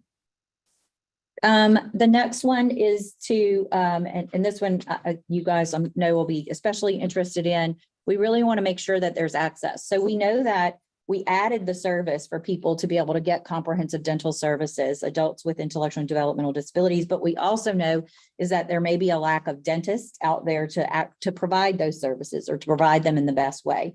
So this year, we're really having some targeted efforts on building the dentist and the dental hygienist and the dental practices there that are able to provide those services.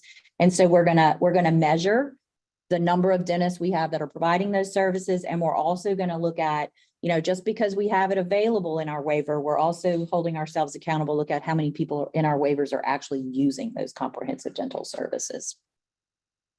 And again, a lot of that will have to do with access.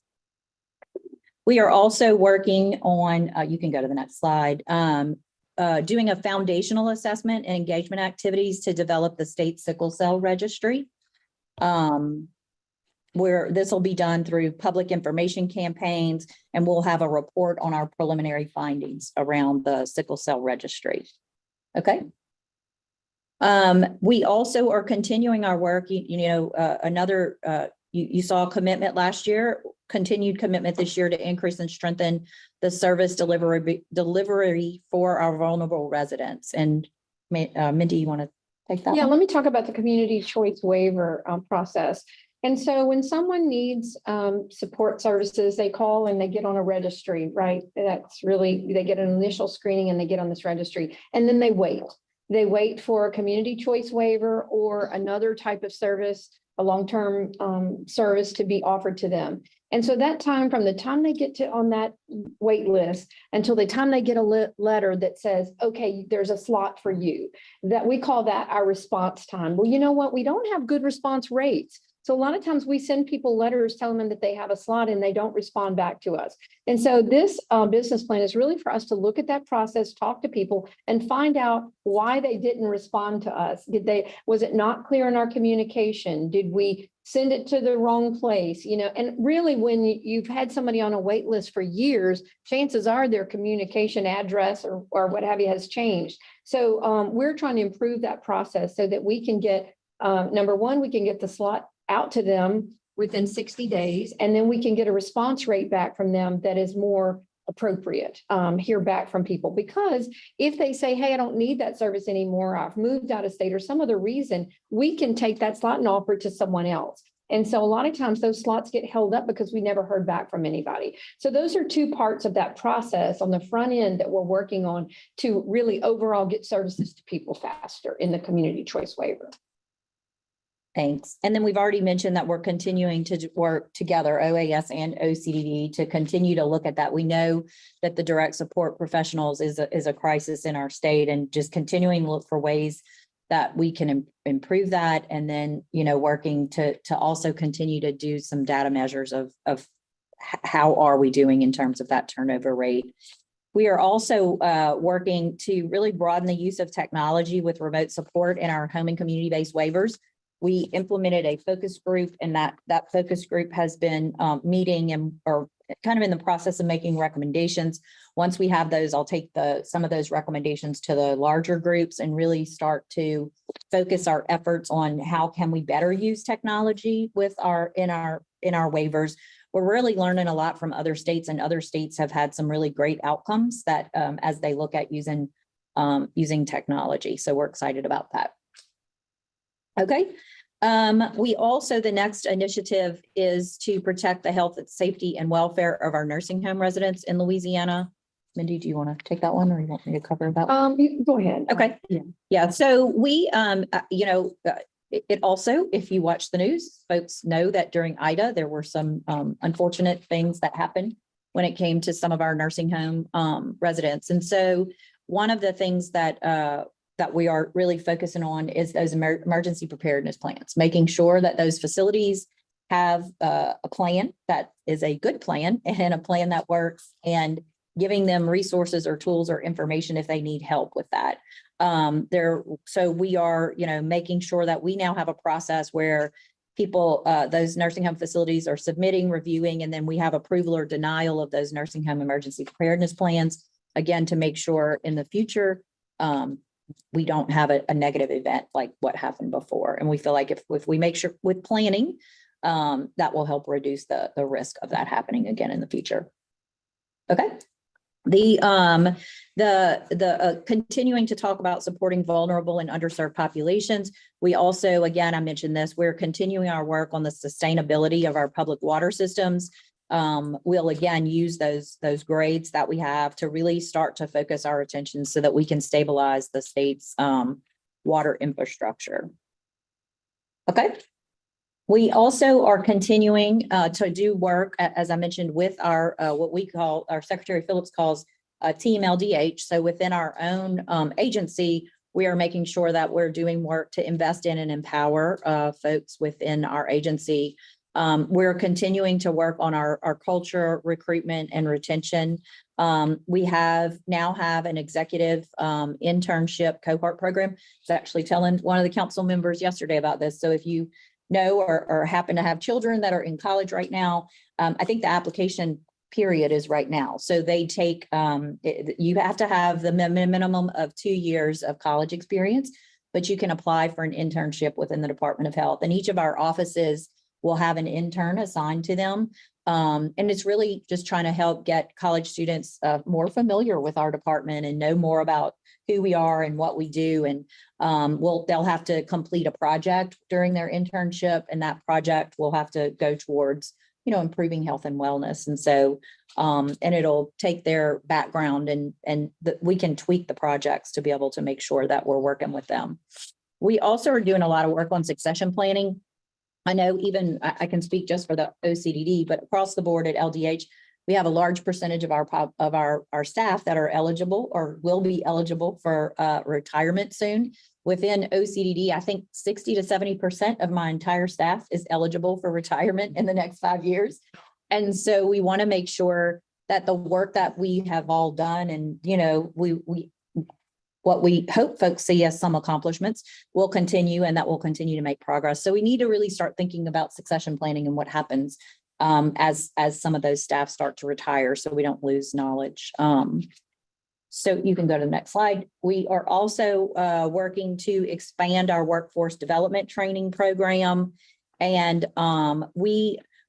each of our offices has quality improvement offices, plans, projects. But what Secretary Phillips has asked, and we now have a policy department that's an LDH statewide policy department. She's asked that we have just one LDH annual quality improvement plan and process that we will report out on.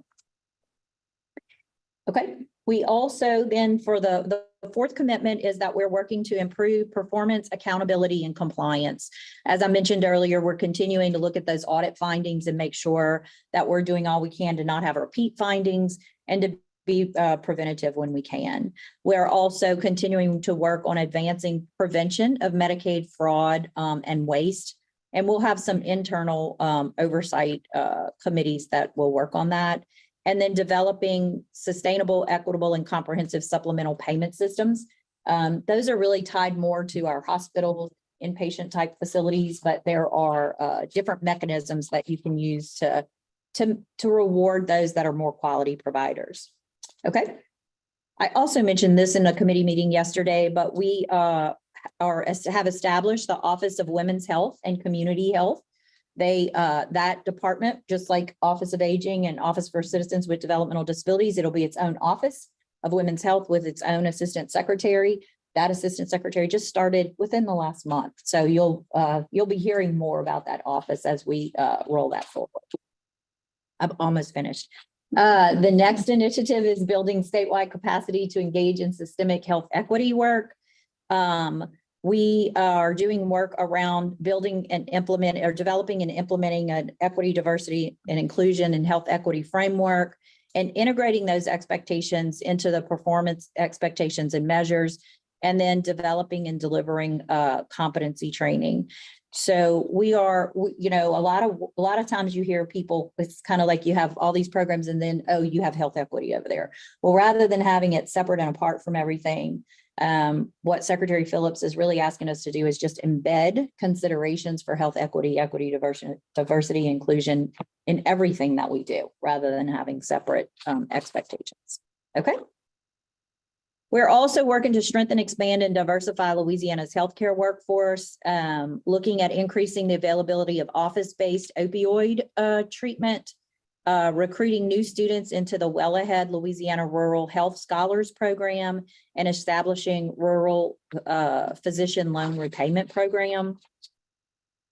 And then we are developing and implementing a pilot on health careers, including behavioral health, and partnering with Louisiana universities and medical schools to increase diversity. So we are, along the lines of working with our university partnerships, we see not just with direct support professionals, but kind of across the board, whether it's case managers or people, so that's primarily social workers or physicians or those who really have expertise in working with our different populations seems to be dwindling in Louisiana. So we're trying to get into the universities now or early on so we can start to expose new doctors, new nurses, new social workers to some of those, some of the things that we do within our field. Okay. And then again, just continuing our work on expanding collaborations with our community partnerships. One of those, we're working directly with University Medical Center in New Orleans to look at possible long-term reimbursement mechanisms for sustainable support and to examine feasibility and clinical fiscal outcomes within some of the programs. And that's it. The next one gives you the link. And so if you want to send that out, you can, Hannah. Again, I just talked for a long time, but I'm happy to take questions, but I do encourage you guys, there's a lot more detail in the business plan for last year and this year. So if there's certain areas that really interest you, please do go and take an opportunity to review that. And again, know that we really are just trying to make sure that folks are aware of all the things that we are working on within the department. Thank you, Ms. Hagan and Ms. Richard. Do we have any council members in the room that have any regard to the presentation that's been given? I see any hands raised. Move to the virtual platform. Dr. Wilson, I see your hand. You recognized by the chair. Yeah, thank you. That was very informative, and I see places where our USAID could collaborate. I just to keep it short here, one burning question is, are there opportunities to do these, I forget what you call them, advanced internships, but the internships in New Orleans? I can ask. I think Office, Patty, I don't know if you know, I think Office of Public Health may have an opportunity in New Orleans, but I'm not sure. I can ask that question though. Yeah, the reason being is we have a graduate leadership program that has people from all kinds of disciplines, and they have to do a capstone project, and it just does seem like a very a good match if we can make that happen. We tried a couple of times and got partway out the gate, but we never got all the way there. So I wanted to make sure that there might be some opportunities here that we could explore. Secondly, we're getting ready to do our 5-year renewal, which is why I'm not at the meeting physically today. And one of the areas that we are going to add to our portfolio over the next year is community health. So I guess, I don't know if Patty would be the right person to talk to about what we can do, but if you can make a recommendation, or I can send you an email or whatever, so we don't take up a lot of time right now, but I see Patty shaking her head, so I guess that means Patty. All right, that's it. Well, I'm Thank you. happy to help, but if there's any other partners as well, but we can talk offline.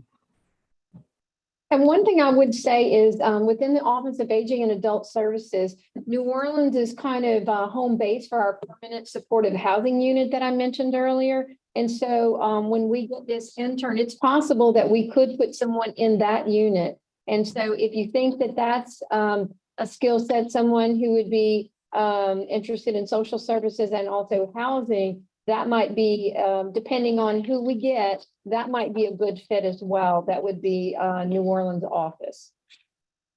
Okay, thank you for that. Ms. Hanover, I see your hand, you recognized by the chair. You have the floor.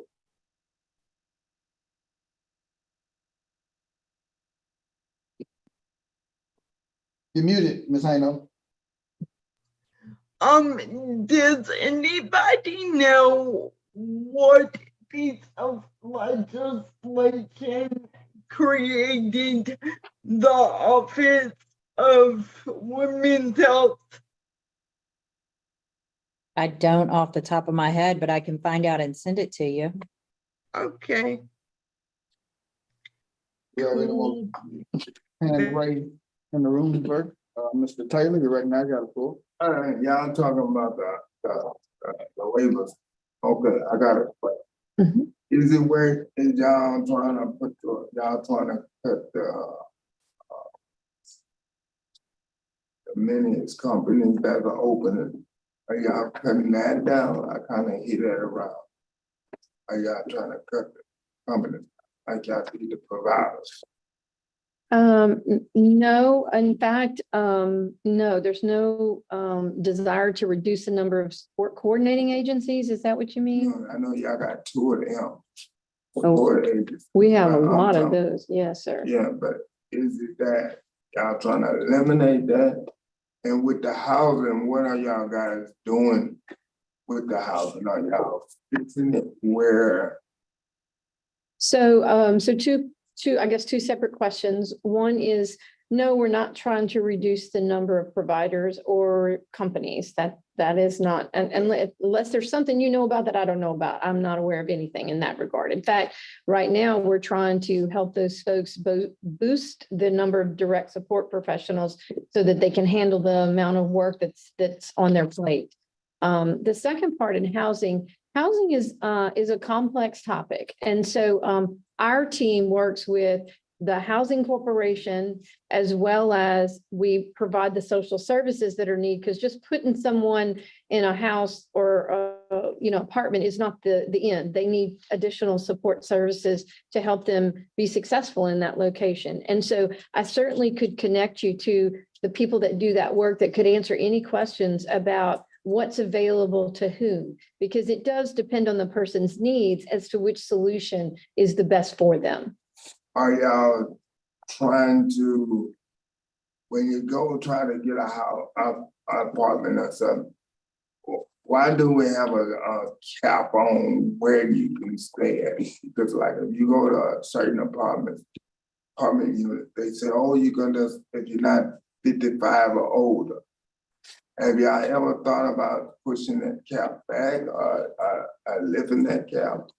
Well, I don't know the details of it, but I know people who do. But what I would say is sometimes the funding dictates what we can do. And it also, because we work with the Housing Corporation, sometimes that funding drives who those development partners are, who owns the apartment, who we can work with.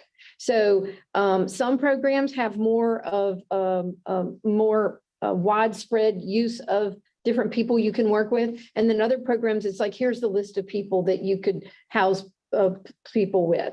And so it kind of depends on where the money comes from as to what's available.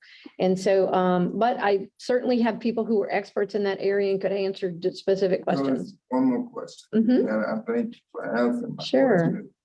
Because what you have in housing, and you go to a certain apartment complex and you say you're in housing, they'd be like, oh Lord, you with house, you get a bad issue with housing.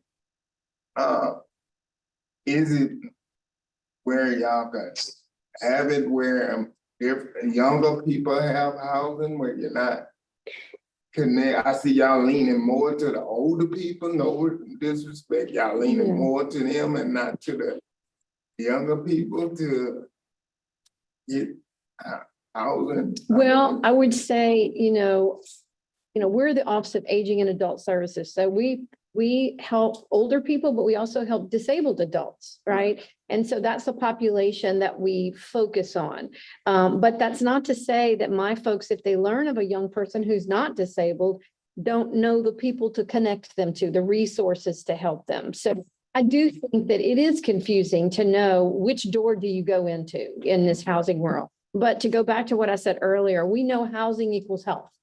And so we try to get people through the right door to help them get what they need. So I hate to give blasé answers, but the truth is, if we know more details about the person we're trying to fix, then we try to deliver that person-centered solution. So happy to take offline or find out exactly who you're trying to help. And we could maybe tell you how to go about doing that. So. Okay. Thank you. very much. Sure. Do we have any other questions from council members in the room in regards to the LDH presentation? Do we have any hands raised? Virtually? No hands raised, but we do have two comments. Ms. Kathy Dwyer stated that colorectal screening is not always easy for individuals with IDD. And Dr. Bervecchio stated, great overview of the LDH business plan. Thank you. Okay, thank you for that. If there's no objection, this meeting to go in recess for the next 10 minutes, because I see everyone's head starting to bob and stairs are twisting. We're reconvening at 10:45.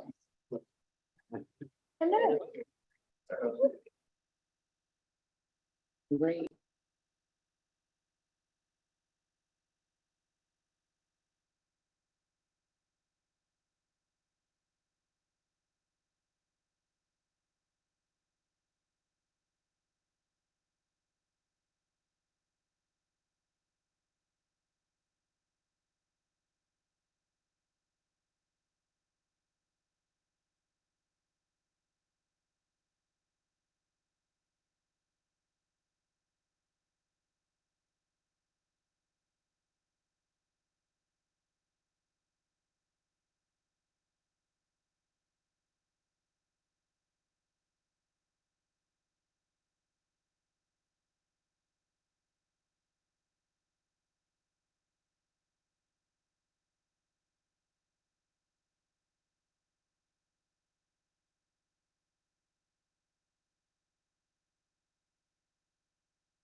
At the time, it's 10:46, so we had a great break. We're gonna go ahead and continue our committee reports. The next item of business is the committee reports. First report from the Act 378 Subcommittee. The chair recognizes Chairperson Bambi Polozola for the committee report. Ms. Polozola, you have the floor. Yeah, the Act 378 Subcommittee met yesterday, and we do not have any recommendations for the council to consider. We did spend time reviewing fiscal year 23 second quarter data for programs within the Office for Citizens with Developmental Disabilities and Behavioral Health and Aging and Adult Services through the ARC of Louisiana. These reports can be found linked in our committee agenda on the council meetings webpage if anyone would like to review. We did receive follow-up information based on concerns we shared at the October meeting. First, per Act 73 of 2017, each LGE, which is the Human Service Districts and Authorities, is required to budget at least 9% of their state general funds for developmental disability services. It was noted that South Central, Acadiana, and Florida parishes did not appropriate the full 9% during the first quarter. South Central and Florida parishes have rectified this issue, but Acadiana was still short. We were notified that they received a grant, which inflated their state general funds, but they were not certain they were going to accept the grant and how that additional one-time funding might impacted their state general funds. So the Act 73 compliance. So OCDD is working with the Acadiana Area Human Service District to resolve this issue. Typically, Acadiana has always contributed more than the required 9% of their developmental disability services. We also had concerns regarding the end of the year individual and family support program priority request and expenditure report. We noticed that South Central Human Service District had 75 individual and family support requests last fiscal year that did not get reviewed, which we felt was concerning. When the department followed up, South Central uncovered there was a data entry error. Requests were being entered in their system twice, so that no requests went without review. And then lastly, we also noticed the use of the other code for IFS funding, the individual and family support funding was being used often. We did a lot of work a couple of years ago on this issue so we could get an accurate account of services provided and dollars spent on each service. It was noted that in some cases, the category of other was being used to document administrative fees that may be incurred when a service is provided, while the service itself was being documented under the correct category. This issue has been resolved, and any fee that is part of a cost to provide the service will be documented in the same category. And that concludes the report. Okay, thank you, Ms. Polozola. Do we have any questions or comments from the council members in regards to the presentation that's been presented for Act 378 Subcommittee report? I see any hands in the room. Do we have any council members' hands raised virtually? No hand raised, but we do have a comment from Dr. Wilson. He said, great overview of the LDH plan. Is it on the website you shared on the last PowerPoint used? She just acknowledged, yes, it is. Okay, thank you for that, Dr. Wilson. Any other public comment in regards to the present 378 subcommittee report? All right. Not hearing anything, this report requires no action. We placed on file. The next item of business is the report of the self-determination Community Inclusion Committee. I had the privilege of chairing that committee yesterday, and I read the report. The self-determination and Community Inclusion Committee met yesterday, and it had made one recommendation to present to the council. The committee discussed the activities they would like to see in the council fiscal year 2024 action plan on the goals 1 and 2. This plan will begin October 2023. Self-determination and Community Inclusion Committee recommends the Planning Ad Hoc Committee consider the following activity initiatives for inclusion in the fiscal year 24 action plan, and is offering this recommendation to the full council for consideration. Voting awareness training specifically for individuals with intellectual and developmental disabilities.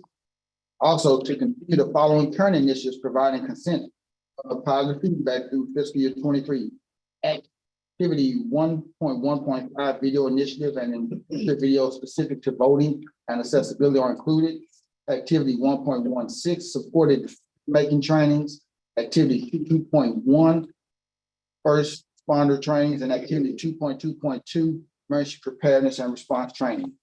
We also received a lot of great updates from the Office of Community Developmental Disabilities. A lot of information shared in this included the H report and our committee specific report linked in the agenda.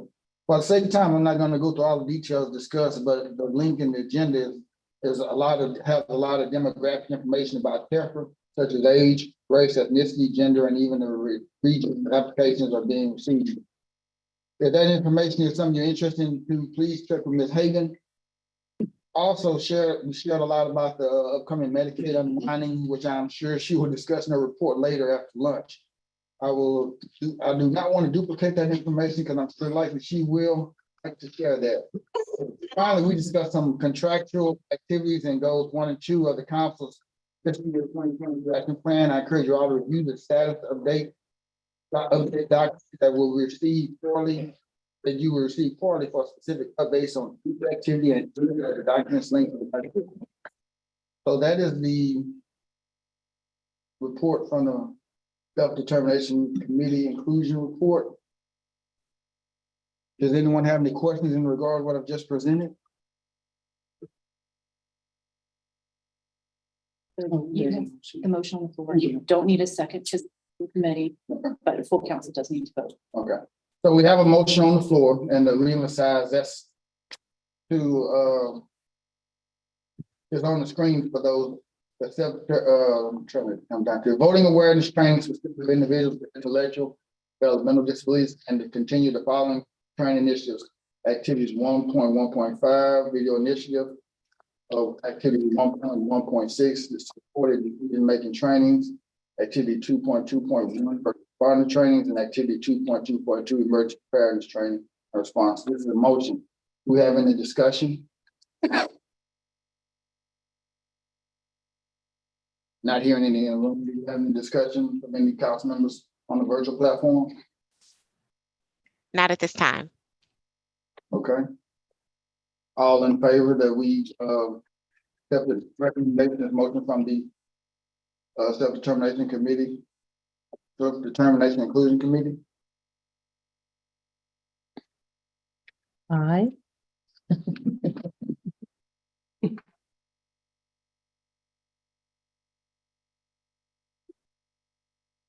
Do we have any objections? Let me ask that question.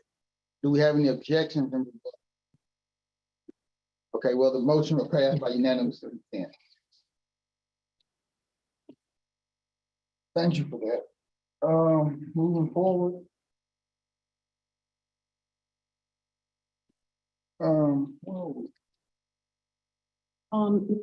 Bambi Poets will look at the education next report. Okay.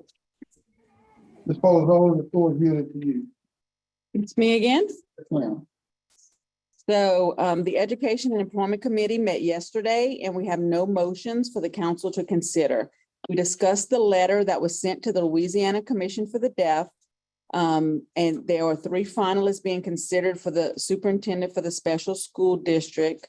And the interviews will be live streamed if anyone is interested in watching. That will be on Tuesday. And it will take place at the special school district campus on Brightside here in Baton Rouge. The Commission for the Deaf will meet tomorrow at the Capitol, and that is, you can watch that on the legislative website. And the Commission for the Deaf has worked with the Special School District Board to work on having a joint meeting to review the community concerns. And I believe tentatively that's scheduled for February 9th. Meredith Jordan has also gave an update on the cameras in the special education classrooms. The Department of Education has collected policies from all of the city and parish schools. They are still in the process of collecting policies from charter schools, from some of the charter schools. Also, the Department of Education will be presenting their allocation for funding for YLF, which I think is $15,000 at the in March to Bessie. Advocates are encouraged to attend so that the funding is passed. The Department of Education is also looking for feedback for the next round of the IDEA funding, which is a federal special education funding.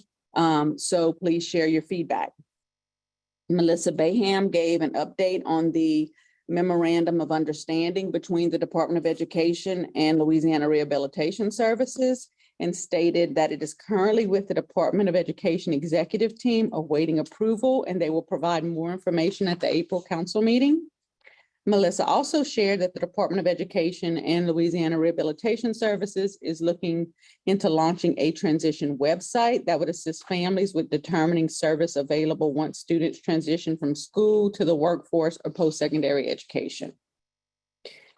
And then finally, the committee discussed recommendations for the fiscal year 24 Planning Committee.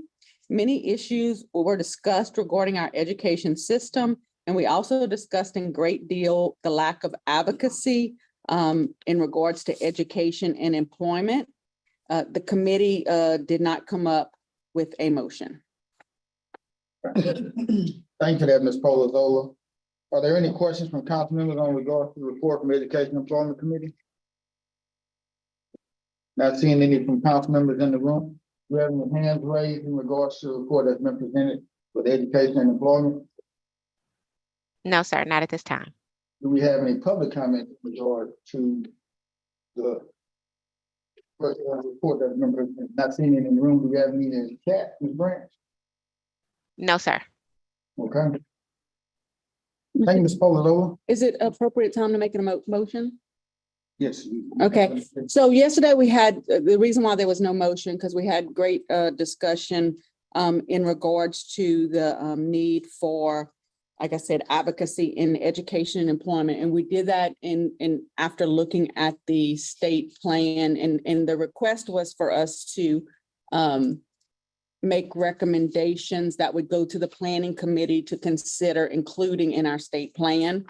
And we kind of left the meeting with us to think about if there's any ideas. And one of the ideas that was discussed yesterday was potentially adding an activity that would have a contract or contract with an entity that could assist with advocacy for education and employment, building the capacity for our advocacy in education and employment. And so I will make that motion that the council makes the recommendation to the planning committee to consider adding that as an activity in our state plan to contract with an entity that could assist with building capacity in advocacy for education and employment. Okay, we have a motion on the floor. Ms. Reveal's about to pull it up. Bambi, does it look right? Yes. Okay. So the motion was presented by Ms. Polozola, make a recommendation to the planning committee to add an activity that would contract with an entity that could assist with advocacy for education and employment. And I heard Mr. Taylor second the motion. I do have a correction. It assists with building the capacity. I think it's a capacity building, capacity for advocacy. Okay. Because I still think that our advocacy organization, the leaders and the community that are part of it should be doing the advocating. I think we need assistance with building the capacity to do that. Okay. For the record, I'm going to reread the recommendation to the planning. The motion made by Ms. Polozola is to make a recommendation for an activity that would contract with an entity that could assist with building the capacity for advocacy regarding education and employment. And I heard Mr. Taylor seconded. Yes. It was seconded by Mr. Eric Taylor. Do you have any questions from any council members in the room in regards to the motion that has been presented and second? Do we have any questions from any council members on the virtual platform in regards to the motion at hand that's been motioned and seconded? Not at this time, Do we but have we any- do have a hand raised. Okay, thank you. Whose hand is raised, Ms. Brown? Dr. Michelle. Okay, Dr. Michelle, you're recognized by the chair. You have the floor. Thank you. I just wanted to say after hearing the conversations yesterday, I think this motion is critical. There are so many things going on in the field of education today with LEAP tests and trying to introduce that to students with disabilities in the earlier grades and the ramifications of all that. We have the issues with the cameras in the classrooms that while it appears that is moving forward, there is still not total compliance. So many issues are coming up. And I think for someone to be able to be familiar with those issues, familiar with the educational system, and also able to make recommendations to DD Council members, as well as making recommendations to Bessie from the DD Council, I think that's a liaison that is crucial for the success of this. Education is a huge, huge issue, and it takes years for someone to be able to develop that. So whatever we can do to make that a reality for the DD Council, I think it will only increase the effectiveness of the DD Council on all of those issues. Thank you. Thank you, Dr. Michelle. Do we have any other public comment in regards to the motion? No, sir, not at this time. One final check, not seeing any hands. Do we have any opposition in regards to this motion? Not hearing any opposition, this motion will be passed by unanimous consent.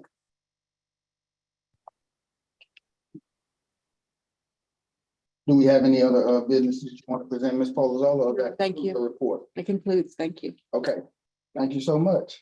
Now, moving forward, next item up for business is the Louisiana Rehabilitation Services. Ms. Bayham? Thank you. So my report is the brightest pink report in here. So first, is pre-employment transition services. We are currently serving 3,450 students statewide in pre-employment transition services, which includes 14 third-party cooperative arrangements. And those are the arrangements that we have directly with school districts to provide those services by a staff member within the district. For vocational rehabilitation, we have provided statistics concerning individuals with developmental disabilities, as well as our total numbers. So as of right now, we have a total of 8,832 open cases in vocational rehabilitation and 2,861 in pre-ETS cases. And just a point of clarification, if you notice this, so above it says 3,450 and then below it says 2,860.